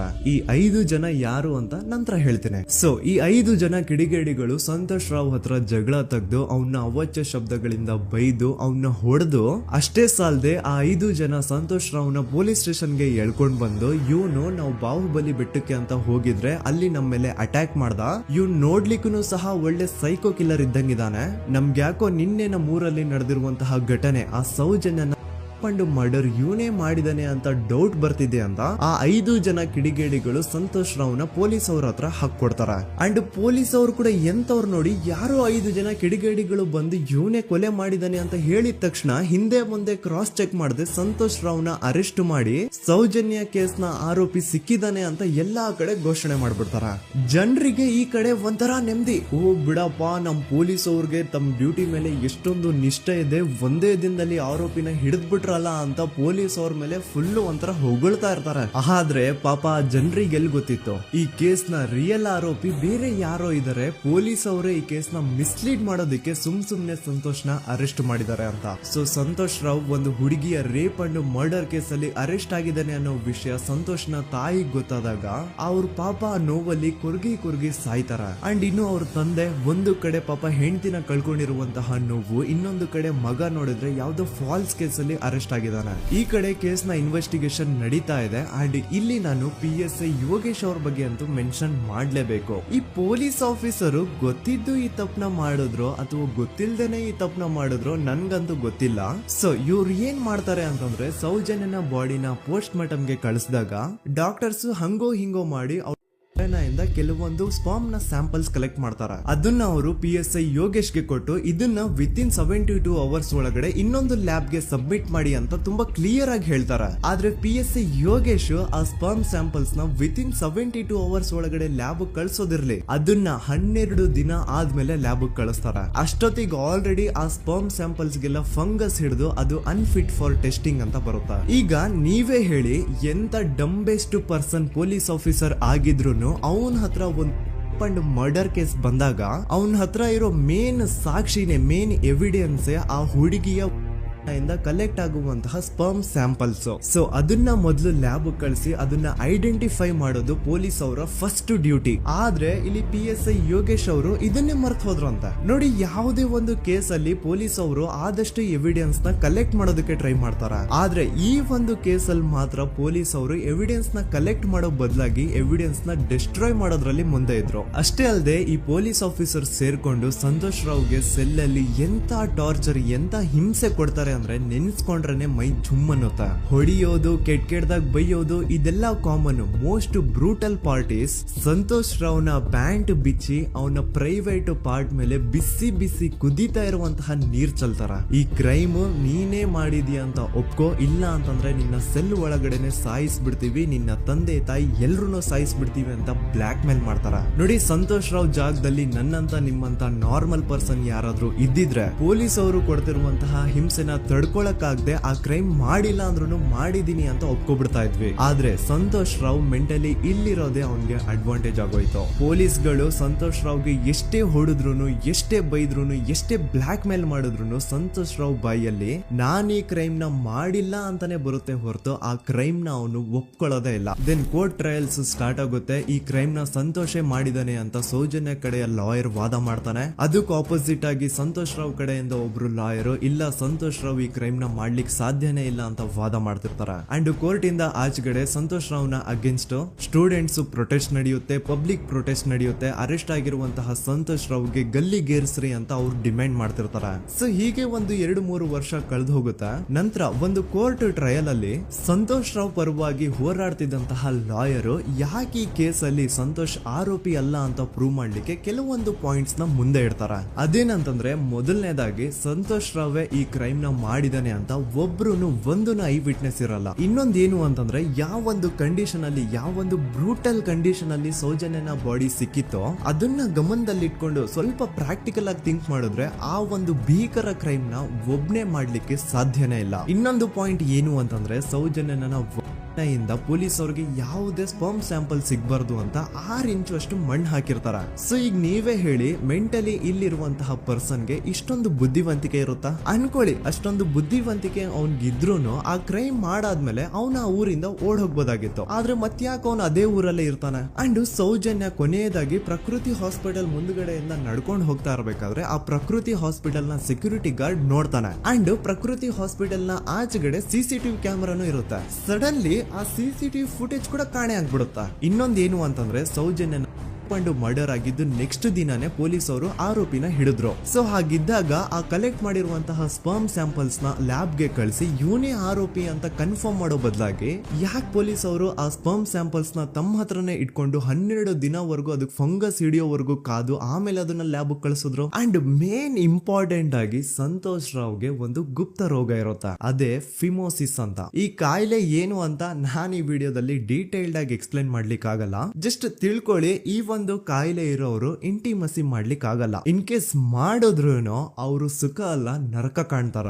ಸೊ ಇಷ್ಟೆಲ್ಲ ವ್ಯಾಲಿಡ್ ಪಾಯಿಂಟ್ಸ್, ಇಷ್ಟೆಲ್ಲ ಫ್ಯಾಕ್ಟ್ಸ್ ಕಣ್ ಮುಂದೆ ಇರ್ಬೇಕಾದ್ರೆ ಸ್ಟಿಲ್ ಪೊಲೀಸ್ ಅವರು ಯಾಕೆ ಈ ಕ್ರೈಮ್ ನ ಸಂತೋಷ್ ರಾವೇ ಮಾಡಿದಾನೆ ಅಂತ ಇವನ್ ಹಿಂದೆ ಬಿದ್ದಿದ್ದಾರೆ. ಯಾಕೆ ಅವರು ಈ ಕ್ರೈಮ್ ಇವನ್ ಬಿಟ್ರೆ ಬೇರೆ ಯಾರಾದ್ರೂ ಮಾಡಿರ್ಬೋದಲ್ಲ ಅಂತ ಆ ಆಂಗಲ್ ಅಲ್ಲಿ ಇನ್ವೆಸ್ಟಿಗೇಷನ್ ಮಾಡ್ತಿಲ್ವಲ್ಲ ಅಂತ ಪೊಲೀಸ್ ಅವರ ಇನ್ವೆಸ್ಟಿಗೇಷನ್ ಮೇಲೆ ಈಗ ಕ್ವಶನ್ ಬರುತ್ತೆ. So after hearing all of this, ಎಲ್ಲರಿಗೂ ಈಗ ಪೊಲೀಸ್ ಅವರ ಇನ್ವೆಸ್ಟಿಗೇಷನ್ ಇನ್ವೆಸ್ಟಿಗೇಷನ್ ಮೇಲೆ ಡೌಟ್ ಬರುತ್ತೆ. ಅಂಡ್ ಈವನ್ ಸೌಜನ್ಯ ಅವ್ರ ಮನೆಯವರು ಕೂಡ ನಿಜವಾದ ಆರೋಪಿ ಸಂತೋಷ್ ಅಲ್ಲ ಅಂತ ತಮ್ಮ ಅಭಿಪ್ರಾಯನ ವ್ಯಕ್ತಪಡಿಸ್ತಾರೆ. ಆಗ ಅಲ್ಲಿವರೆಗೂ ಸಂತೋಷ್ ರಾವ್ನ ಗಲ್ಲಿಗೇರಿಸಿ ಅಂತ ಏನು student protest and public protest ಎಲ್ಲ ನಡೀತಾ ಇತ್ತು, ಈಗ ಅದೆಲ್ಲ ನಿಂತ್ ಹೋಗಿ ಎಲ್ಲಾ ಹೇಟ್ ರೇಟ್ ಪೊಲೀಸ್ ಅವ್ರ ಕಡೆಗೆ ಹೋಗುತ್ತೆ. ಪೊಲೀಸ್ ಅವರು ಈ ಕೇಸಲ್ಲಿ ಕರಪ್ಟ್ ಆಗಿದ್ದಾರೆ, ಪೊಲೀಸ್ ಅವರೇ ಸತ್ಯ ಮುಚ್ಚಿಡ್ಲಿಕ್ಕೆ ಟ್ರೈ ಮಾಡ್ತಿದ್ದಾರೆ. ಹಾಗಾಗಿ ಈ ಕೇಸ್ ನ ಇನ್ಮುಂದೆ ಪೊಲೀಸ್ ಅವರಲ್ಲದೆ ಸಿಬಿಐ ಅವರು ಇನ್ವೆಸ್ಟಿಗೇಷನ್ ಮಾಡಬೇಕು, ಈ ಕೇಸ್ ನ ಸಿಬಿಐ ಒಪ್ಸಿ ಅಂತ ಅಗೇನ್ ಪ್ರೊಟೆಸ್ಟ್ ಗಳು ಸ್ಟಾರ್ಟ್ ಆಗ್ತವೆ. ಸೊ ಧರ್ಮಸ್ಥಳದಲ್ಲಿ ಇಷ್ಟೊಂದು ಹೋರಾಟಗಳಾಗ್ತಿದಾವೆ, ಒಬ್ಳು ಹುಡುಗಿ ಜೊತೆ ಇಷ್ಟೊಂದು ಅನ್ಯಾಯ ಆಗಿದೆ, ಆದ್ರೂ ಸಹ ಧರ್ಮಾಧಿಕಾರಿ ಏನು ಮಾತೇ ಆಡ್ತಿಲ್ವಲ್ಲ ಈ ಹುಡುಗಿ ಬಗ್ಗೆ ಅಂತ ಜನರು ಪ್ರಶ್ನೆ ಮಾಡಿದಾಗ ಆಗ ಧರ್ಮಾಧಿಕಾರಿನೂ ಜನರು ಮುಂದೆ ಬಂದ್ಬಿಟ್ಟು ಈ ಕೇಸ್ ನ ಸಿಬಿಐ ಒಪ್ಸಿ ಅಂತ ಹೋರಾಟ ಮಾಡ್ತಾರ.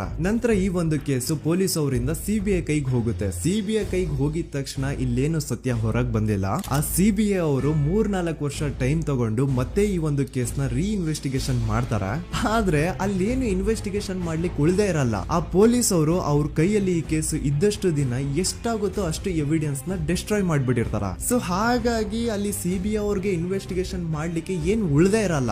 ಆದ್ರೂ ಸ್ಟಿಲ್ ಅವರು 3-4 ಇಯರ್ಸ್ ಟೈಮ್ ತಗೊಂಡು ನಂತರ ಫೈನಲಿ ಒಂದು ರಿಪೋರ್ಟ್ ನ ಕೋರ್ಟ್ ಗೆ ಸಬ್ಮಿಟ್ ಮಾಡ್ತಾರ. ಅಂಡ್ ಸಿಬಿಐ ಅವರು ಕೋರ್ಟ್ ಗೆ ಸಬ್ಮಿಟ್ ಮಾಡಿರುವಂತಹ ಆ ಒಂದು ರಿಪೋರ್ಟ್ ಅಲ್ಲಿ ಏನಿತ್ತು ಅಂದ್ರೆ ಸಿಬಿಐ ಇನ್ವೆಸ್ಟಿಗೇಷನ್ ಕನ್ಫರ್ಮ್ಸ್ ದಟ್ ಈ ಒಂದು ಕ್ರೈಮ್ ನ ಸಂತೋಷ್ ರಾವ್ ಮಾಡಿದಾನೆ ಅಂತ.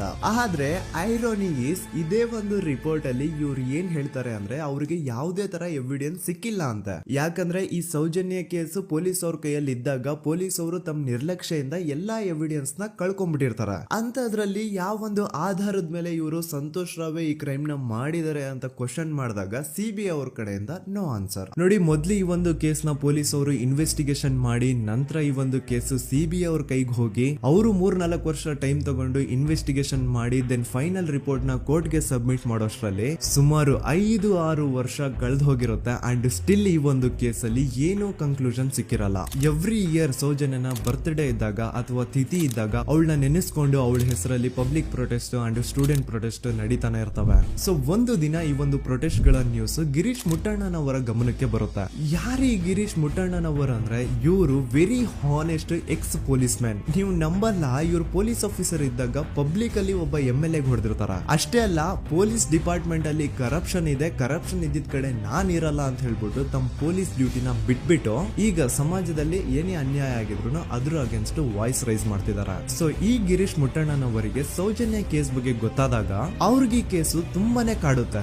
ಅಲ್ಲ, ಇಷ್ಟೊಂದು ವರ್ಷಗಳಾಗೋಯ್ತು ಆ ಹುಡುಗಿ ಜೊತೆ ಅನ್ಯಾಯ ಆಗಿ, ಸ್ಟಿಲ್ ಈ ಒಂದು ಕೇಸ್ ನ ಕನ್ಕ್ಲೂಷನ್ ಸಿಕ್ತಿಲ್ವಲ್ಲ, ಏನ್ ನಡೀತಿದೆ ಧರ್ಮಸ್ಥಳದಲ್ಲಿ ಅರ್ಥ ಆಗ್ತಿಲ್ವಲ್ಲ ಅಂತ ಈ ಗಿರೀಶ್ ಅವರು ತಮ್ಮ ಹಳೆ ಪೊಲೀಸ್ ಕಾಂಟ್ಯಾಕ್ಟ್ಸ್ ನ ಯೂಸ್ ಮಾಡ್ಕೊಂಡು ಆ ಸೌಜನ್ಯ ಕೇಸ್ ಫೈಲ್ ನ ಒಂದು ಕಾಪಿನ ತಮ್ಮ ಹತ್ರ ತರಿಸ್ಕೋತಾರ. ಆ ಒಂದು ಕೇಸ್ ಫೈಲ್ ಅಲ್ಲಿ ಸೌಜನ್ಯ ಬಗ್ಗೆ ಅಷ್ಟೇ ಅಲ್ಲದೆ ಸಂತೋಷ್ ರಾವ್ ಬಗ್ಗೆನೂ ಇನ್ಫಾರ್ಮೇಶನ್ ಇರುತ್ತೆ. ಅಂಡ್ ಗಿರೀಶ್ ಅವರು ಸಂತೋಷ್ ಬಗ್ಗೆ ಇರುವಂತಹ ಇನ್ಫಾರ್ಮೇಶನ್ ನೋಡ್ತಾ ಇರ್ಬೇಕಾದ್ರೆ ಅವರು ಒಂದು ವಿಷಯನ ನೋಟಿಸ್ ಮಾಡ್ತಾರ. ಅದೇನಂತಂದ್ರೆ ಪೊಲೀಸ್ ಅವರು ಸಂತೋಷ್ ರಾವ್ನ ಬರೀ ಸೌಜನ್ಯ ಕೇಸಲ್ಲಿ ಒಂದೇ ಫಿಟ್ ಮಾಡಿರಲ್ಲ, ಸೌಜನ್ಯ ಸಾಯೋಕ್ಕಿಂತ 20 ದಿನ ಹಿಂದೆ ಧರ್ಮಸ್ಥಳದಲ್ಲೇ ನಡೆದಿರುವಂತಹ ಒಂದು ಕ್ರೈಮ್ ಅಲ್ಲಿನೂ ಸಹ ಸಂತೋಷ್ ರಾವ್ ಆರೋಪಿ ಅಂತ ಮೆನ್ಷನ್ ಮಾಡಿರ್ತಾರ.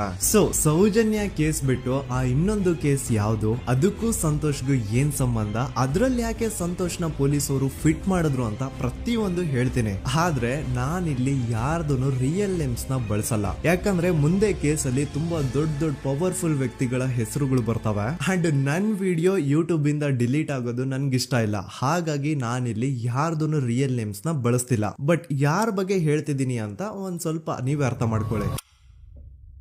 ನೋಡಿ, ಧರ್ಮಸ್ಥಳದಲ್ಲಿ ಮಾಫಿಯಾ ಕೈಂಡ್ ಆಫ್ ನಡೆಸ್ತಿರುವಂತಹ ಒಂದು ವೆರಿ ಪವರ್ಫುಲ್ ಗೌಡ್ರು ಕುಟುಂಬ ಇದೆ. ಇವ್ರ ಹತ್ರ ಬೇಜನ್ ಆಸ್ತಿ, ಬೇಜನ್ ದುಡ್ಡು, ಬೇಜನ್ ಪವರ್, ಬೇಜನ್ ಇನ್ಫ್ಲೂಯೆನ್ಸ್ ಎಲ್ಲಾನು ಇದೆ. ಆ ಊರಲ್ಲಿ ಈ ಗೌಡ್ರು ಕುಟುಂಬದ್ದು ಎಷ್ಟೊಂದು ಕಂಟ್ರೋಲ್ ಇದೆ ಅಂತಂದ್ರೆ ಅವ್ರನ್ನ ಎದುರು ಹಾಕೊಳ್ಳೋರೆ ಯಾರು ಇಲ್ಲ. ಅಂಡ್ ಈ ಒಂದು ಗೌಡ್ರು ಕುಟುಂಬ ಒಂದು ಪ್ರೈವೇಟ್ ಟ್ರಸ್ಟ್ ಹೆಸರಲ್ಲಿ ಒಂದು ವೆರಿ ಪಾಪ್ಯುಲರ್ ದೇವಸ್ಥಾನನ ಸುಮಾರು ವರ್ಷಗಳಿಂದ ತಲೆ ಮಾರುಗಳಿಂದನೂ ನಡ್ಸ್ಕೊಂಡ್ ಬಂದಿರ್ತಾರ. ಅದೇ ಒಂದು ದೇವಸ್ಥಾನದಲ್ಲಿ 60 ವರ್ಷ ವಯಸ್ಸಾಗಿರುವಂತಹ ನಾರಾಯಣ ನಾರಾಯಣ ಅನ್ನೋ ಒಬ್ಬ ವ್ಯಕ್ತಿ ಮಾವುತನಾಗಿ ಕೆಲಸ ಮಾಡ್ತಿರ್ತಾನೆ. ನಾರಾಯಣ ಅವ್ರ ತಂದೆನೂ ಅದೇ ದೇವಸ್ಥಾನದಲ್ಲಿ ಮಾವುತಾಗಿ ಕೆಲಸ ಮಾಡ್ತಾ ಇದ್ರು, ಅವ್ರ ತಂದೆನೂ ಅದೇ ದೇವಸ್ಥಾನದಲ್ಲಿ ಮಾವುತಾಗಿ ಕೆಲಸ ಮಾಡ್ತಾ ಇದ್ರು. ಸೊ ಹೀಗೆ ತಲೆಮಾರುಗಳಿಂದ ಮಾವುತಾಗಿನೇ ನಾರಾಯಣನ ಕುಟುಂಬ ಆ ಒಂದು ದೇವಸ್ಥಾನದಲ್ಲಿ ಕೆಲಸ ಮಾಡ್ತಾ ಇರುತ್ತೆ. ಸೊ ಒಮ್ಮೆ ತುಂಬಾ ವರ್ಷಗಳ ಹಿಂದೆ ನಾರಾಯಣ ಅವ್ರ ತಂದೆ ಆ ದೇವಸ್ಥಾನದಲ್ಲಿ ಮಾವುತಾಗಿ ಕೆಲಸ ಮಾಡ್ತಾ ಇರ್ಬೇಕಾದ್ರೆ ಆಗಿನ ದೇವಸ್ಥಾನದ ಧರ್ಮಾಧಿಕಾರಿ ಆ ಮಾವುತನ ಕೆಲ್ಸದ ಮೇಲೆ ಇರುವಂತಹ ನಿಷ್ಠೆ, ಅವನ ನಿಯತ್ತು ಅಂಡ್ ತಲೆಮಾರುಗಳಿಂದ ಅವರು ದೇವಸ್ಥಾನಕ್ಕೆ ಸಲ್ಲಿಸ್ತಿರುವಂತಹ ಸೇವೆನ ಮೆಚ್ಚಿ ಆ ಧರ್ಮಾಧಿಕಾರಿ ಆ ನಾರಾಯಣ ಅವ್ರ ತಂದೆ ಆ ಮಾವುತನಿಗೆ ಒಂದು ಜಮೀನ್ ಕೊಡ್ತಾರೆ ಆಸ್ ಎ ಗಿಫ್ಟ್ ಆಗಿ. ಸೊ ಈಗ ಫ್ಲಾಶ್ ಬ್ಯಾಕ್ ಇಂದ ಒಂದ್ ಸ್ವಲ್ಪ ಮುಂದೆ ಬರುವ 2010-11ರಲ್ಲಿ ಯಾವೊಂದು ಜಮೀನ ಆಗಿನ ಧರ್ಮಾಧಿಕಾರಿ ನಾರಾಯಣ ಅವ್ರ ತಂದೆಗೆ ಆಸ್ ಎ ಗಿಫ್ಟ್ ಆಗಿ ಕೊಟ್ಟಿದ್ರು, ಈಗ ನಾರಾಯಣ ಅವ್ರ ತಂದೆ ಸತ್ ಹೋಗಿ ಆ ಒಂದು ಜಮೀನು ನಾರಾಯಣ ಹೆಸರಿಗೆ ಆಗಿರುತ್ತೆ. ಅಂಡ್ ಆಗಷ್ಟೇ ಗೊತ್ತಾಗುತ್ತೆ ಆ ಜಮೀನ ವೆರಿ ಆಪೋಸಿಟ್ ಒಂದು ದೊಡ್ಡ ಹೈವೇ ಬರ್ತಿದೆ ಅಂಡ್ ಅದರಿಂದ ಜಮೀನ ರೇಟು 10 ಪಟ್ಟು ಜಾಸ್ತಿ ಆಗುತ್ತೆ ಅಂತ. ಸೊ ಈ ವಿಷಯ ಗೊತ್ತಾಗಿ ನೋಡಿ, ದಾನ ಮಾಡದಂತಹ ಧರ್ಮಾಧಿಕಾರಿ ಅಂತೂ ಸತ್ ಹೋದ್ರು, ಆದ್ರೆ ಅವ್ರ ಮುಂದಿನ ಪೀಳಿಗೆ ಅವ್ರಿಗೆ ಈ ಜಮೀನ್ ಮೇಲೆ ಕಣ್ಬಿದ್ದು ನಾರಾಯಣ ಅವ್ರ ಹತ್ರ ಆ ಜಾಗನ ವಾಪಸ್ ಕೇಳ್ತಾರ. ಆದ್ರೆ ನಾರಾಯಣ ಕೊಡಲ್ಲ. ಇಲ್ಲ, ನಾನ್ ಯಾಕೆ ಕೊಡ್ಲಿ, ನಮ್ ತಂದೆಯಿಂದ ಸಿಕ್ಕಿರುವಂತಹ ಜಮೀನ್ ಇದು, ನಮ್ ತಂದೆಯ ಕೊನೆ ಗುರುತು ಇದು ನನ್ನ ಹತ್ರ ಇರೋದು, ಸೊ ಇದನ್ನ ನಾನು ಯಾವುದೇ ಕಾರಣಕ್ಕೂ ಬಿಟ್ಕೊಡಲ್ಲ ಅಂತ ಆ ಗೌಡ್ರು ಕುಟುಂಬನ ನಾರಾಯಣ ಎದುರು ಹಾಕೋತಾರ. ಆಗ ಗೌಡ್ರು ಕುಟುಂಬದವ್ರಿಗೆ ಕೋಪ ಬಂದು ಅವ್ರೇನ್ ಮಾಡ್ತಾರೆ ಅಂದ್ರೆ ನಾರಾಯಣ ಮನೆಗೆ ನೀರಿನ ಸಪ್ಲೈ ಇರುತ್ತಲ್ವಾ ಅದನ್ನ ಬಂದ್ ಮಾಡ್ತಾರ, ಎಲೆಕ್ಟ್ರಿಸಿಟಿ ಸಪ್ಲೈನು ಕಟ್ ಆಫ್ ಮಾಡ್ತಾರ, ಊರಲ್ಲಿರುವಂತಹ ಎಲ್ಲಾ ಚರಂಡಿಗಳನ್ನ ಕ್ಲೀನ್ ಮಾಡಿ ಆ ಕಸ ಏನಿರುತ್ತೋ ಅದನ್ನ ತಂದು ನಾರಾಯಣ ಮನೆ ಮುಂದೆ ಹಾಕ್ತಾರ. ಇಷ್ಟೇ ಅಲ್ಲ, ನಾರಾಯಣ ಅವ್ರ ಹೆಂಡತಿ ಮಕ್ಕಳು ಎಲ್ಲಾದ್ರೂ ಆಚೆ ಹೋಗ್ತಾ ಬರ್ತಾ ಇದ್ರೆ ಅವ್ರನ್ನ ಕೆಟ್ಟದಾಗ ಬೈಯೋದು, ಹೊಡ್ಕೊಳ್ಳೋದು, ಬಡ್ಕೊಳ್ಳೋದೆಲ್ಲ ಮಾಡ್ತಿರ್ತಾರ. ಇಷ್ಟೆಲ್ಲ ಆಗ್ತಾ ಇದ್ರು ಸ್ಟಿಲ್ ನಾರಾಯಣ ಮಾತ್ರ ಆ ಜಾಗನ ಬಿಟ್ಕೊಡಲ್ಲ. ಆ ಜಾಗದಗೋಸ್ಕರ ನೀನ್ ಬೇಕಿದ್ರೆ ಇದನ್ನೆಲ್ಲ ಸಹಿಸ್ಕೊಂಡಿರಪ್ಪ, ನಮ್ ಕೈಲಂತೂ ಆಗಲ್ಲ ಅಂತ ನಾರಾಯಣನ ಹೆಂಡತಿ ಮಕ್ಕಳು ಅವನ್ನ ಬಿಟ್ಟು ಬೇರೆ ಊರಿಗೆ ಹೋಗ್ಬಿಡ್ತಾರ. ಈಗ ಮನೆಯಲ್ಲಿ ನಾರಾಯಣ ಅಂಡ್ 45 ವರ್ಷ ವಯಸ್ಸಿರುವಂತಹ ನಾರಾಯಣ ಅವ್ರ ತಂಗಿ ಯಮುನಾ ಅವ್ರು ಮಾತ್ರ ಇಬ್ರೇ ಇರ್ತಾ ಇದ್ರು. ಸೊ ಒಂದೊಳ್ಳೆ ಅವಕಾಶ ನೋಡ್ಕೊಂಡು 21 ಸೆಪ್ಟೆಂಬರ್ 2012 ಮನೆಯಲ್ಲಿ ನಾರಾಯಣ ಹಾಗೂ ಯಮುನಾ ಇರ್ಬೇಕಾದ್ರೆ ಯಾರೋ ಮನೆ ಒಳಗಡೆ ನುಗ್ಗಿ ನಾರಾಯಣನ್ಗೆ ಹೊಡೆದು ಯಮುನಾಗೂ ಸಹ ಹೊಡೆದು ನಂತರ ಅವಳು ಮಾಡಿ ದೆನ್ ನಾರಾಯಣ ಹಾಗೂ ಯಮುನನ ತಲೆನ ಒಂದು ರುಬ್ಬಗುಂಡಿಂದ ಚಚ್ಚಿ ಸಾಯಿಸ್ಬಿಡ್ತಾರ. ಈ ಕೊಲೆ ಆಗಿದ್ದು ಕಳ್ಳತನಗೋಸ್ಕರ ಅಂತ ಪೊಲೀಸ್ ಅವರು ತಮ್ಮ ರಿಪೋರ್ಟ್ ಅಲ್ಲಿ ಬರೀತಾರ. ಆದ್ರೆ ಪಾಯಿಂಟ್ ಏನ್ ಗೊತ್ತಾ, ಆ ಮನೇಲಿ ಒಂದ್ ಸ್ವಲ್ಪನೂ ಹಣ ಆಗ್ಲಿ ಅಥವಾ ಬಂಗಾರ ಆಗ್ಲಿ ಕಳ್ಳತನ ಆಗಿರಲ್ಲ. ಕಳ್ಳತನ ಆಗಿರೋದು ಕೇವಲ ಆ ಮೇನ್ ರೋಡ್ ಅಲ್ಲಿ ಇದ್ದಂತಹ ಪ್ರಾಪರ್ಟಿ ಪೇಪರ್ಸ್.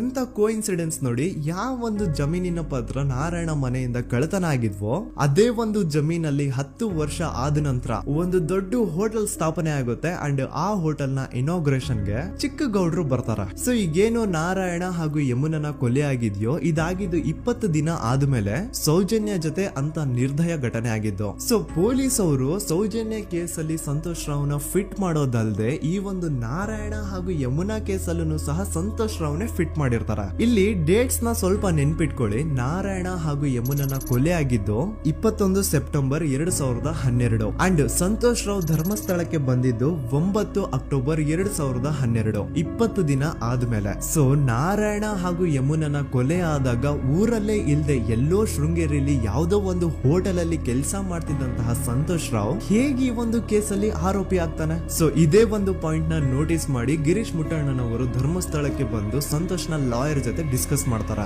ದೆನ್ ಫೈನಲಿ ಏನೋ ತಪ್ಪು ಮಾಡದೆ ಸುಳ್ಳು ಆರೋಪಗಳಿಂದ ಕರಪ್ಟ್ ಪೊಲೀಸ್ ಆಫೀಸರ್ಸ್ ನ ಮಿಸ್ಲೀಡಿಂಗ್ ಇನ್ವೆಸ್ಟಿಗೇಷನ್ ಇಂದ ಸಂತೋಷ್ ರಾವ್ ತನ್ನ ಜೀವನದ 8-10 ವರ್ಷನ ಜೈಲಲ್ಲಿ ಕಳೆದು ಫೈನಲಿ ರಿಲೀಸ್ ಆಗ್ತಾನೆ. ಒಂಥರ ಈ ಕೇಸಿಂದ ಸಂತೋಷ್ ರಾವ್ನ ಇಡೀ ಲೈಫ್ ಸ್ಪಾಯ್ಲ್ ಆಗೋಯ್ತು.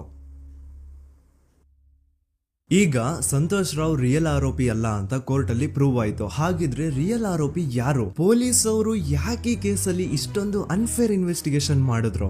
ಯಾರ ರಿಯಲ್ ಹೆಸರನ್ನ ಮುಚ್ಚಿಡ್ಲಿಕ್ಕೆ ಪೊಲೀಸ್ ಆಫೀಸರ್ಸ್ ಈ ಒಂದು ಕೇಸಲ್ಲಿ ಸಂತೋಷ್ ರಾವ್ನ ಸಿಗ್ಹಾಕ್ಸಿದ್ರು? ಇದೆಲ್ಲ ಥಿಂಕ್ ಮಾಡ್ತಾ ಹೋದ್ರೆ ನೋಡಿ, ಆ ಊರಲ್ಲಿ ಆ ಪೊಲೀಸ್ ಆಫೀಸರ್ಸ್ಗೆ ಲಂಚ ಕೊಡೋಷ್ಟು, ಒಂದು ಪೊಲೀಸ್ ಇನ್ವೆಸ್ಟಿಗೇಷನ್ ನ ಸ್ಟಾಪ್ ಮಾಡೋಷ್ಟು ಅಥವಾ ಇನ್ವೆಸ್ಟಿಗೇಷನ್ ನ ಮಿಸ್ಲೀಡ್ ಮಾಡೋಷ್ಟು ಇನ್ಫ್ಲುಯೆನ್ಸ್ ಆಗ್ಲಿ, ಪವರ್ ಆಗ್ಲಿ ಅಥವಾ ಮನಿ ಆಗ್ಲಿ ಊರಿನ ಗೌಡ್ರು ಹತ್ರ ಮಾತ್ರ ಇದ್ದಿದ್ದು. ಸೊ ಈಗ ಸಂಶಯದ ಮುಳ್ಳು ಗೌಡ್ರು ಕಡೆ ತಿರುಗುತ್ತಾ. ನೋಡಿ, ಪೊಲೀಸ್ ಅವರು ಸುಮ್ನೆ ಸಂತೋಷ್ ರಾವ್ನ ನಾರಾಯಣ ಹಾಗೂ ಯಮುನಾ ಕೇಸಲ್ಲಿ ಫಿಟ್ ಮಾಡಿದ್ರು. ಈಗ ಆ ಒಂದು ಕೊಲೆ ಪ್ರಕರಣಕ್ಕೂ ಸಂತೋಷ್ ರಾವ್ಗೂ ಏನು ಸಂಬಂಧನೇ ಇರ್ಲಿಲ್ಲ. ಹಂಗೆ ಥಿಂಕ್ ಮಾಡಿ, ನಾರಾಯಣ ಸತ್ರೆ ಅಥವಾ ಅವನ ತಂಗಿ ಯಮುನಾ ಸತ್ರೆ ಯಾರಿಗ ಅಡ್ವಾಂಟೇಜ್ ಆಗುತ್ತೆ? ಊರಿನ ಗೌಡ್ರಿಗೆ, ಯಾಕಂದ್ರೆ ಅವ್ರಿಗೆ ಜಮೀನ್ ಸಿಗುತ್ತಾ. ಸೊ ಈಗ ನಾರಾಯಣ ಹಾಗೂ ಯಮುನಾ ಕೇಸಲ್ಲಿ ಸಂತೋಷ್ ರಾವ್ ಆರೋಪಿ ಅಲ್ಲ ಅಂತ ಪ್ರೂವ್ ಆದ್ಮೇಲೆ, ಹಾಗಿದ್ರೆ ಆ ಕೊಲೆ ಮಾಡಿದವ್ರು ಯಾರು ಅಂತ ಹಾಗೆ ಥಿಂಕ್ ಮಾಡಿದ್ರೆ ಗಿರೀಶ್ ಮುಟ್ಟಣ್ಣನವರಿಗೆ ಆ ಊರಿನ ಗೌಡ್ರ ಮೇಲೆ ಡೌಟ್ ಬರುತ್ತಾ. ಅದೇ ಒಂದು ಡೌಟ್ ಅಲ್ಲಿ ಗಿರೀಶ್ ಮುಟ್ಟಣ್ಣನವರು ಮಹೇಶ್ ತಿಮ್ರೊಡ್ಡಿ ಅಂತ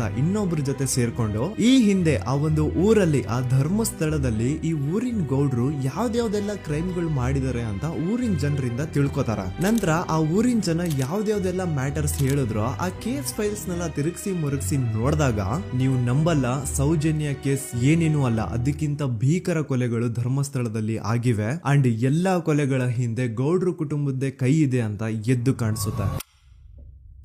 1977 ವೇದಾವಲ್ಲಿ ಕೇಸ್. ಧರ್ಮಸ್ಥಳ ಹತ್ತಿರ SDM ಪ್ರೈಮರಿ ಅಂಡ್ ಹೈಸ್ಕೂಲ್ ಅಂತ ಒಂದು ಸ್ಕೂಲ್ ಇರುತ್ತೆ. ಅಂಡ್ ಈ ಒಂದು ಪ್ರೈವೇಟ್ ಸ್ಕೂಲ್ ಬೇರೆ ಯಾರ್ದು ಅಲ್ಲ, ಆ ಗೌಡ್ರು ಕುಟುಂಬದ. ಈ ಸ್ಕೂಲ್ ಅಲ್ಲಿ 1977 ಅಲ್ಲಿ ವೇದಾವಲ್ಲಿ ಅಂತ ಒಬ್ರು ಟೀಚರ್ ವರ್ಕ್ ಮಾಡ್ತಿರ್ತಾರ. ವೇದಾವಲ್ಲಿ ಆ ಟೀಚರ್ ಜಾಬ್ಗೆ ತುಂಬಾನೇ ಓವರ್ ಕ್ವಾಲಿಫೈಡ್. ಅವರ ಕ್ವಾಲಿಫಿಕೇಶನ್ಸ್ ನ ಗಮನದಲ್ಲಿ ಇಟ್ಕೊಂಡ್ರೆ ಅವ್ರಿಗೆ HM ಅಥವಾ ಪ್ರಿನ್ಸಿಪಲ್ ನ ಪೋಸ್ಟ್ ಸಿಗ್ಬೇಕು. ಆದ್ರೂ ಸಹ ವೇದಾವಲ್ಲಿ ಆಸ್ ಎ ಟೀಚರ್ ಆಗಿನೇ ಕೆಲಸ ಮಾಡ್ಕೊಂಡು ಹೋಗ್ತಿರ್ತಾರ. ಒಮ್ಮೆ ಏನಾಗುತ್ತೆ, ಸ್ಕೂಲ್ ಅಲ್ಲಿ ಪ್ರಿನ್ಸಿಪಲ್ ನ ಪೋಸ್ಟ್ ಖಾಲಿ ಆಗುತ್ತೆ. ಅಂಡ್ ಆ ಒಂದು ಪೋಸ್ಟ್ ಗೆ ಎಲ್ರು ಏನ್ ಅನ್ಕೊಳ್ತಾರೆ, ವೇದಾವಲ್ಲಿನೇ ಸೆಲೆಕ್ಟ್ ಮಾಡೋದು ಅಂತ. ಆದ್ರೆ ವೇದಾವಲ್ಲಿಯ ಕ್ಯಾಸ್ಟ್ ಬೇರೆ ಇದೆ ಅನ್ನೋ ಒಂದೇ ಒಂದು ಕಾರಣಕ್ಕೆ ಆ ಪ್ರಿನ್ಸಿಪಲ್ ನ ಪೋಸ್ಟ್ ವೇದಾವಲ್ಲಿಗೆ ಸಿಗದೆ ಬೇರೆ ಯಾರನ್ನೋ ತಂದು ಕೂರಿಸ್ಬಿಟ್ಟಿರ್ತಾರ. ಇದ್ರಿಂದ ಟೀಚರ್ ವೇದಾವಲ್ಲಿಗೆ ತುಂಬಾ ಕೋಪ ಬಂದು ಅವ್ರ ಸ್ಕೂಲ್ ಮುಂದೆ ಪ್ರೊಟೆಸ್ಟ್ ಮಾಡೋದ್ ಸ್ಟಾರ್ಟ್ ಮಾಡ್ತಾರ. ಅಂಡ್ ಈ ವಿಷಯ ಸ್ಕೂಲ್ ನ ಓನರ್ಸ್ ಗೆ ಇಷ್ಟ ಆಗಲ್ಲ. ಸೊ ಅವರು ಆ ಕೋಪನ ಹಾಗೆ ಮನ್ಸಲ್ಲಿ ಇಟ್ಕೊಂಡಿರ್ತಾರ. ಒಮ್ಮೆ ಏನಾಗುತ್ತೆ, ಸ್ಕೂಲ್ ರಜೆ ಇರುತ್ತೆ, ವೇದಾವಲ್ಲಿ ಮನೇಲಿ ಇರ್ತಾರ. ಅಂಡ್ ಅವ್ರ ಹಸ್ಬೆಂಡ್ ಡಾಕ್ಟರ್ ಅರಳೆ ಅವ್ರಿಗೆ ಯಾವ್ದೋ ಬೇರೆ ಊರಲ್ಲಿ ಒಂದು ಕಾಲೇಜ್ ಅಲ್ಲಿ ಸೆಮಿನಾರ್ ಏನೋ ಇರುತ್ತೆ. ಸೊ ಅವರು ಅಲ್ಲಿಗೆ ಹೋಗಿರ್ತಾರೆ. ಈಗ ಮನೇಲಿ ಇರೋದು ವೇದಾವಲ್ಲಿ ಒಂದೇ. ಇದೇ ಒಂದು ಅವಕಾಶನ ನೋಡ್ಕೊಂಡು ಯಾರೋ ವೇದಾವಲ್ಲಿ ಅವ್ರ ಮನೆಗೆ ನುಗ್ಗಿ ವೇದಾವಲ್ಲಿಗೆ ಹೊಡೆದು ನಂತರ ಅವ್ರನ್ನ ಜೀವಂತವಾಗಿ ಸುಟ್ಬಿಡ್ತಾರ. ಸ್ವಲ್ಪ ಹೊತ್ತು ನಂತರ ರಾತ್ರಿ ಆಗ್ತಿದ್ದಂಗೆ ಡಾಕ್ಟರ್ ಅರಳೆ ಅವರು ಮನೆಗೆ ವಾಪಸ್ ಬರ್ತಾರೆ. ಅಂಡ್ ಮನೆ ಒಳಗಡೆ ಬಂದ್ ನೋಡಿದ್ರೆ ವೇದಾವಲ್ಲಿ ಅವರು ಸತ್ ಹೋಗಿ ಅವರ ಬಾಡಿ ಸುಟ್ ಹೋಗಿ ನೆಲದ ಮೇಲೆ ಬಿದ್ದಿದೆ. ಹೆಂಡತಿನ ಕಳ್ಕೊಂಡಿರುವಂತಹ ದುಃಖನ ಸೈಡ್ಗೆ ಇಟ್ಟು ಡಾಕ್ಟರ್ ಅರಳೆ ಅವರು ಮೊದ್ಲು ಪೊಲೀಸ್ ಸ್ಟೇಷನ್ ಹೋಗ್ಬಿಟ್ಟು, ನಮ್ ಮನೆಗೆ ನಾನು ಇಲ್ದೇ ಇರುವಂತಹ ಸಮಯನ ನೋಡ್ಕೊಂಡು ಯಾರೋ ಮನೆ ಒಳಗಡೆ ನುಗ್ಗಿ ನನ್ನ ಹೆಂಡತಿನ ಹೊಡೆದು ನಂತರ ಅವಳನ್ನ ತುಂಬಾ ಭೀಕರವಾಗಿ ಸಾಯಿಸಿದರೆ ಅಂತ ಪೊಲೀಸ್ ಅವ್ರಿಗೆ ರಿಪೋರ್ಟ್ ಕೊಡಕ್ ಹೋದ್ರೆ, ಅಲ್ಲಿ ಪೊಲೀಸ್ ಅವರು ಉಲ್ಟಾ ಡಾಕ್ಟರ್ ಅರಳೆ ಮೇಲೆನೆ FIR ಬರ್ದು ನೀನೇ ನಿನ್ ಹೆಂಡತಿನ ಸಾಯಿಸಿದ್ಯಾ, ನಾಟಕ ಮಾಡಬೇಡ ಅಂತ ಅವ್ರನ್ನೇ ಅರೆಸ್ಟ್ ಮಾಡ್ಬಿಡ್ತಾರ. ನಂತರ 2-3 ವರ್ಷ ಜೈಲಲ್ಲೇ ಇದ್ದು ಡಾಕ್ಟರ್ ಅರಳೆ ಅವರು ತಮ್ಮ ಫ್ರೆಂಡ್ಸ್ ಅಂಡ್ ಫ್ಯಾಮಿಲಿ ಮೂಲಕ ಎವಿಡೆನ್ಸ್ ನೆಲ್ಲ ಕಲೆಕ್ಟ್ ಮಾಡಿಸಿ ತಾನ ಕೊಲೆನ ಮಾಡಿಲ್ಲ,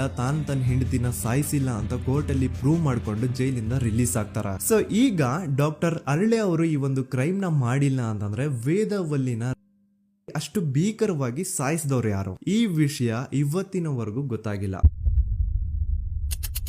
1986 ಅಲ್ಲಿ ನಡೆದಂತಹ ಪದ್ಮಲತಾ ಕೇಸ್. ಪದ್ಮಲತಾ ಅವ್ರ ತಂದೆ ಕಮ್ಯುನಿಸ್ಟ್ ಪಾರ್ಟಿನ ಲೀಡರ್ ಇರ್ತಾರೆ. ಅವ್ರ ರಿಯಲ್ ನೇಮ್ ಏನು ಅಂತ ನಮಗ್ ಗೊತ್ತಾಗಿಲ್ಲ, ಬಟ್ ಈ ವಿಡಿಯೋದಲ್ಲಿ ಅವ್ರ ಹೆಸರು ಲಕ್ಷ್ಮಣ್ ಅಂತ ಅನ್ಕೊಳ್ಳಿ. ಸೊ ಕಮ್ಯುನಿಸ್ಟ್ ಪಾರ್ಟಿನ ಲೀಡರ್ ಇರುವಂತಹ ಲಕ್ಷ್ಮಣ್ ಅವ್ರಿಗೆ ಊರಲ್ಲಿ ತುಂಬಾನೇ ಸಪೋರ್ಟ್ ಇರುತ್ತೆ. ಊರಿನ ಜನರ ಫೇವ್ರೇಟ್ ಇರ್ತಾರೆ ಇವರು. ಅಂಡ್ ಅದೇ ವರ್ಷ ಅಂದ್ರೆ 1986 ಅಲ್ಲಿ ಪಂಚಾಯತ್ ಎಲೆಕ್ಷನ್ ಬೇರೆ ಇರುತ್ತೆ. ಅಂಡ್ ಎಲ್ರಿಗೂ ಗೊತ್ತಿತ್ತು ಲಕ್ಷ್ಮಣೆ ಗೆಲ್ಲೋದು ಅಂತ. ಆ ಪಂಚಾಯತ್ ಎಲೆಕ್ಷನ್ ಅಲ್ಲಿ ಲಕ್ಷ್ಮಣ್ಣ ಆಪೋಸಿಟ್ ಗೌಡ್ರಿಗೆ ತುಂಬಾ ಬೇಕಾಗಿರೋರು ಒಬ್ರು ನಿಂತಿರ್ತಾರ. ಅಂಡ್ ಅವ್ರಿಗೂ ಗೊತ್ತಿತ್ತು ಎಲೆಕ್ಷನ್ ಏನಾದ್ರು ಆದ್ರೆ ಲಕ್ಷ್ಮಣ ಎಲೆಕ್ಷನ್ ಅಲ್ಲಿ ಗೆಲ್ಲೋದು ಅಂತ. ಸೊ ಎಲ್ಲಿ ಸೋತೋಗ್ಬಿಡ್ತೀವೋ ಅನ್ನೋ ಭಯಕ್ಕೆ ಆ ಗೌಡ್ರು ಕಡೆ ಅವ್ರು ಏನ್ ಮಾಡ್ತಾರೆ, ಲಕ್ಷ್ಮಣ್ಣ ಅಪ್ರೋಚ್ ಮಾಡಿ ಮುಚ್ಕೊಂಡು ಈ ಪಂಚಾಯತ್ ಎಲೆಕ್ಷನ್ ಅಲ್ಲಿ ನಿನ್ ನಾಮಿನೇಷನ್ ನ ಕ್ಯಾನ್ಸಲ್ ಮಾಡು ಅಂತ ವಾರ್ನಿಂಗ್ ಕೊಡ್ತಾರ. ಆದ್ರೆ ಲಕ್ಷ್ಮಣ್ ಅವರು ಅಂಜದೆ ನೀವ್ ಏನ್ ಮಾಡ್ತಿರೋ ಮಾಡ್ಕೊಳ್ರಿ, ಆದ್ರೆ ನಾನ್ ಮಾತ್ರ ನಾಮಿನೇಷನ್ ನ ಕ್ಯಾನ್ಸಲ್ ಮಾಡಲ್ಲ ಅಂತ ಆ ಗೌಡ್ರು ಕುಟುಂಬನ ಎದುರು ಹಾಕೋತಾರ. ದೆನ್ ಎಂತ ಕೋಇನ್ಸಿಡೆನ್ಸ್ ನೋಡಿ, ನೆಕ್ಸ್ಟ್ ಡೇನೆ ಲಕ್ಷ್ಮಣ್ ಅವ್ರ ಮಗಳು ಪದ್ಮಲತಾ ಕಿಡ್ನಾಪ್ ಆಗ್ತಾಳ.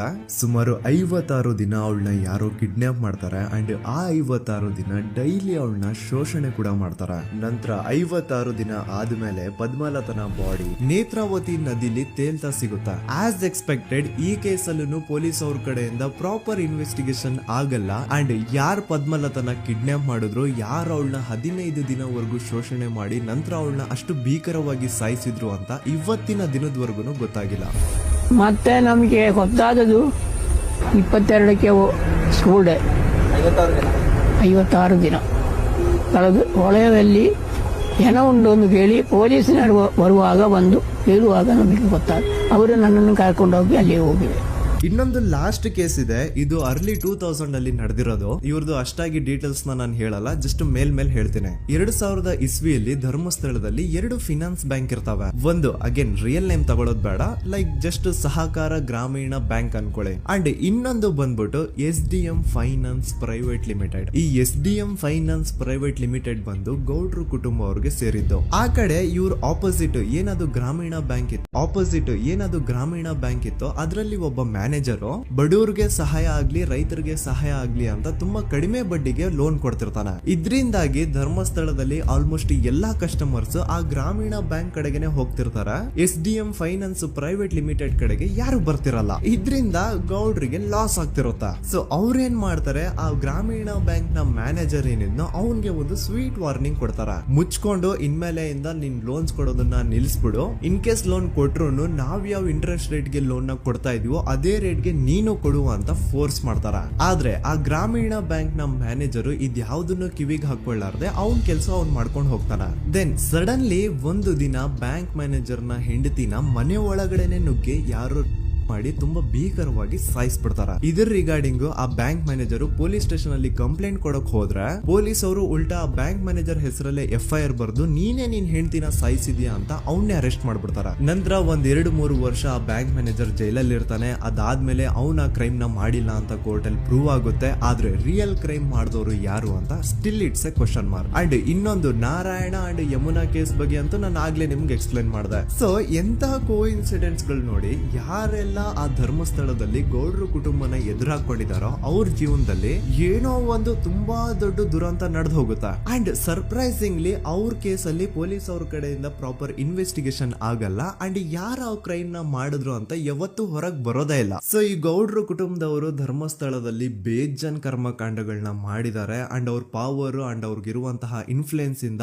ಆ ಎಲ್ಲಾ ಕೇಸ್ ನ ಮುಚ್ಚಾಕಿದ್ದಾರೆ ಅಂತ ಮಹೇಶ್ ಹಾಗೂ ಗಿರೀಶ್ ಮುಟ್ಟಣ್ಣನವರ ಹೇಳಿಕೆ ಆಗಿದೆ. ಸೊ ಗೌಡ್ರು ಫ್ಯಾಮಿಲಿನ ಟ್ರ್ಯಾಕ್ ರೆಕಾರ್ಡ್ ನೋಡಿದ್ರೆ ಧರ್ಮಸ್ಥಳದಲ್ಲಿ ಒಂದು ಹುಡುಗಿನ ರೇಪ್ ಅಂಡ್ ಮರ್ಡರ್ ಮಾಡಿ ದೆನ್ ಪೊಲೀಸ್ ಅವ್ರಿಗೆ ಲಂಚ ಕೊಟ್ಟು ಇನ್ವೆಸ್ಟಿಗೇಷನ್ ನ ಮಿಸ್ಲೀಡ್ ಮಾಡೋಷ್ಟು ಪವರ್ ಇನ್ಫ್ಲೂಯೆನ್ಸ್ ಈ ಗೌಡ್ರು ಕುಟುಂಬಕ್ಕೆ ಮಾತ್ರ ಇರೋದು. ಈಗ ಸಂತೋಷ್ ರಾವ್ ಅಂತೂ ಸೌಜನ್ಯ ಕೇಸಲ್ಲಿ ಆರೋಪಿ ಅಲ್ಲ ಅಂತ ಪ್ರೂವ್ ಆಯ್ತು. ಹಾಗಿದ್ರೆ ರಿಯಲ್ ಆರೋಪಿ ಯಾರು? ನೆನಪು ಮಾಡ್ಕೊಳ್ಳಿ, 11 ಅಕ್ಟೋಬರ್ 2012 ಸಂಜೆ 5 ಗಂಟೆ ಹಾಗೆ ಬಾಹುಬಲಿ ಬೆಟ್ಟದಲ್ಲಿ ಸಂತೋಷ್ ರಾವ್ ತನ್ನ ಪಾಡಿಗೆ ತಾನು ಸೀನರೀಸ್ ನ ಎಂಜಾಯ್ ಮಾಡ್ಕೊಂಡು ಸುಮ್ಮನೆ ಕೂತಿರ್ಬೇಕಾದ್ರೆ ಅವನ ಹತ್ರ 5 ಜನ ಕಿಡಿಗೇಡಿಗಳು ಬಂದು ಜಗಳ ತೆಗಿತಾರ. ಆ 5 ಜನ ಕಿಡಿಗೇಡಿಗಳು ಯಾರು ಅಂತ ನಾನು ಇಲ್ಲಿವರೆಗೂ ನಿಮ್ಗೆ ಹೇಳಿಲ್ಲ. ಸೊ ಅವರು ಬೇರೆ ಯಾರು ಅಲ್ಲ, ಚಿಕ್ಕ ಗೌಡ್ರು ಮಗ ನಿಶಾಂತ್ ಜೈನ್ ನ ವೆರಿ ಕ್ಲೋಸ್ ಫ್ರೆಂಡ್ಸ್. ಅವ್ರ ದಣಿ ಮಾಡಿರುವಂತಹ ಕ್ರೈಮ್ ಅಲ್ಲಿ ಬೇರೆ ಯಾರನ್ನಾದ್ರೂ ಸಿಗಿಸ್ಬೇಕಲ್ಲ ಅಂತ ಇವ್ರು ಬಕ್ರ ಹುಡುಕ್ತಾ ಇರ್ಬೇಕಾದ್ರೆ ಆಗ ಇವ್ರಿಗೆ ಸಿಗೋದೆ ಸಂತೋಷ್ ರಾವ್. ಅಗೇನ್ ಇನ್ನೊಂದು ಎಂತ ಕೋಇನ್ಸಿಡೆನ್ಸ್ ನೋಡಿ, ಸಂತೋಷ್ ರಾವ್ ಸೌಜನ್ಯ ಕೇಸಲ್ಲಿ ಅರೆಸ್ಟ್ ಆದ ನಂತರ ಚಿಕ್ಕ ಗೌಡ್ರು ಮಗ ನಿಶಾಂತ್ ಜೈನ್ ದೇಶನೇ ಬಿಟ್ಟು ಹೋಗ್ಬಿಡ್ತಾನ. ಈ ಕೇಸಲ್ಲಿ ಚಿಕ್ಕ ಗೌಡ್ರು ಮಗ ಇನ್ವಾಲ್ವ್ಮೆಂಟ್ ಇದೆ ಅಂತ ಯಾರಿಗೂ ಡೌಟೇ ಬರ್ತಾ ಇರ್ಲಿಲ್ಲ. ಡೌಟ್ ಯಾವಾಗ ಬಂತು ಅಂದ್ರೆ ಆ 5 ಜನ ಕಿಡಿಗೇಡಿಗಳು ಯಾರು ಸಂತೋಷ್ನ ಈ ಒಂದು ಕೇಸಲ್ಲಿ ಸಿಗಾಕ್ಸಿದ್ರು ಆ 5 ಜನರಲ್ಲಿ ಒಬ್ಬ ರವಿ ಪೂಜಾರಿ ಅಂತಾನು ಇರ್ತಾನೆ. ಅವನ್ಗೆ ತಾನು ತಪ್ಪು ಮಾಡಿದೀನಿ ಅಂತ ಗಿಲ್ಟ್ ಕಾಡುತ್ತೋ ಅಥವಾ ಬೇರೆ ಏನೋ ಗೊತ್ತಿಲ್ಲ, ಆದ್ರೆ ಅವನೇ ಸ್ವತಃ ಪೊಲೀಸ್ ಅವ್ರ ಹತ್ರ ಹೋಗ್ಬಿಟ್ಟು ಸೌಜನ್ಯ ಕೇಸಲ್ಲಿ ನಿಜವಾದ ಆರೋಪಿ ಸಂತೋಷ್ ಅಲ್ಲ ಕಂಡ್ರು, ಅವನ್ನ ಸುಮ್ನೆ ಸಿಗಾಕ್ಸಿರೋದಷ್ಟೇ, ನಿಜವಾದ ಆರೋಪಿಗಳು ಚಿಕ್ಕ ಗೌಡ್ರು ಮಗ ನಿಶಾಂತ್ ಜೈನ್ ಅಂಡ್ ಅವನ್ ಫ್ರೆಂಡ್ಸ್ ಸೂರಜ್, ಕಿರಣ್ ಅಂಡ್ ಕಣ್ಮಣಿ ಅಂತ. ಈ ಎಲ್ಲಾ ವಿಷಯನ ರವಿ ಪೂಜಾರಿ ಪೊಲೀಸ್ ಅವ್ರಿಗೆ ತಿಳಿಸ್ತಾನೆ. ಅಗೇನ್ ಎಂತ ಒಂದು ಕೋಇನ್ಸಿಡೆನ್ಸ್ ನೋಡಿ, ಈ ವಿಷಯಗಳನ್ನ ಊರಿನ ಜನರು ಮುಂದೆ ಹೇಳಿದಂತಹ ರವಿ ಪೂಜಾರಿ ಆಕಸ್ಮಿಕವಾಗಿ ಸತ್ ಹೋಗ್ಬಿಡ್ತಾನ. ಇವನು ಹೇಳಿದ್ದು ನಿಜ ಅಂತ ಜನರಿಗೆ ಯಾವಾಗ ಕನ್ಫರ್ಮ್ ಆಗುತ್ತೆ ಅಂದ್ರೆ ಸೌಜನ್ಯಗೆ ತುಂಬಾ ಹತ್ರವಾದವ್ರು ಒಬ್ರು ಯಶೋಧ ಅನ್ನೋರು ಕೋರ್ಟ್ ಅಲ್ಲಿ ಬಂದ್ಬಿಟ್ಟು ಸೌಜನ್ಯ ಕೊಲೆ ಆಗಿದ್ದ ದಿನ ಆ ಒಂದು ಸ್ಪಾಟ್ ಅಲ್ಲಿ ನಾನು ಈ 3 ಜನರನ್ನ ನೋಡಿದ್ದೆ ಅಂತ ಸಾಕ್ಷಿ ಹೇಳ್ತಾರ. ಈಗ ಎಲ್ಲಾ ಡಾಟ್ಸ್ ನ ಕನೆಕ್ಟ್ ಮಾಡ್ತಾ ಹೋದ್ರೆ ಸೌಜನ್ಯ ಕೇಸ್ ಒಂದೇ ಅಲ್ಲ, ನಾರಾಯಣ ಹಾಗೂ ಯಮುನಾ ಕೇಸಲ್ಲೂ, ವೇದವಲ್ಲಿ ಕೇಸಲ್ಲೂ, ಆ ಬ್ಯಾಂಕ್ ಮ್ಯಾನೇಜರ್ ನ ಕೇಸಲ್ಲೂ ಹಾಗೂ ಪದ್ಮಲತಾ ಕೇಸಲ್ಲೂ ಸೀದಾ ಡೈರೆಕ್ಟ್ ಡೌಟ್ ಬರೋದೆ ಊರಿನ ಗೌಡ್ರ ಮೇಲೆ. I really want to appreciate Kudla rampage YouTube channel, third eye YouTube channel, Girish Mattannavar sir ಹಾಗೂ ಮಹೇಶ್ ಅವರು ಅಂಡ್ ಆಲ್ ಅದರ್ಸ್. ಇವರ ಕಾನ್ಸ್ಟೆಂಟ್ ಎಫರ್ಟ್ಸ್ ಇಂದಾನೆ ಸತ್ಯ ಏನಂತ 1 by 1 ಹೊರಗೆ ಬರ್ತಿದೆ. And they are trying their level even best to catch real criminals. At present Soujanya case ಬಗ್ಗೆ update ಏನು ಅಂತಂದ್ರೆ ಹೈಕೋರ್ಟ್ ವರೆಗೂ ಈ ಒಂದು ಕೇಸ್ ಹೋಗಿದೆ ಅಂಡ್ ಈ ಕೇಸಲ್ಲಿ ಈಗ ಇನ್ನೊಮ್ಮೆ ಮತ್ತೆ ಫ್ರೆಶ್ ಆಗಿ ರೀಇನ್ವೆಸ್ಟಿಗೇಷನ್ ಸ್ಟಾರ್ಟ್ ಆಗಬೇಕು ಅಂತ ಹೋರಾಟ ನಡೀತಿದೆ. ಸುದೂತ ಪ್ರಜೆಗಳೇ, ಇದಾಗಿತ್ತು ಸೌಜನ್ಯ ಕೇಸ್ ಬಗ್ಗೆ ನಮ್ಮ ಒಂದು ಡೀಟೇಲ್ಡ್ ವಿಡಿಯೋ. ಈ ವಿಡಿಯೋದಲ್ಲಿ ನನ್ನಿಂದ ಎಲ್ಲಾದ್ರೂ ಏನಾದ್ರೂ ಚಿಕ್ಕ ಪುಟ್ಟ ಇನ್ಫಾರ್ಮೇಶನ್ ಮಿಸ್ ಆಗಿದ್ರೆ ಅಥವಾ ಮಿಸ್ಟೇಕ್ ಆಗಿದ್ರೆ ಅದನ್ನ ದಯವಿಟ್ಟು ಕಮೆಂಟ್ ಸೆಕ್ಷನ್ ಅಲ್ಲಿ ಹೈಲೈಟ್ ಮಾಡಿ. ಈ ವಿಡಿಯೋ ಯಾವಾಗ ಯೂಟ್ಯೂಬ್ ಇಂದ ಡಿಲೀಟ್ ಆಗುತ್ತೋ ನನ್ಗಂತೂ ಗೊತ್ತಿಲ್ಲ. ಸೊ ಪ್ಲೀಸ್ ಆದಷ್ಟು ಬೇಗ ಇದನ್ನ ಎಲ್ಲಾ ಕಡೆ ಶೇರ್ ಮಾಡಿ. ಓಕೆ ಪ್ರಜೆಗಳೇ, ಇವತ್ತಿಗಿಷ್ಟು ಸಾಕು ಅನ್ಕೊಳ್ತೀನಿ. ನಾನು ನಿಮ್ಮ ದೂತ ಸಮೀರ್ MD. ಮತ್ತೆ ಸಿಗ್ತೀನಿ ನೆಕ್ಸ್ಟ್ ವಿಡಿಯೋದಲ್ಲಿ.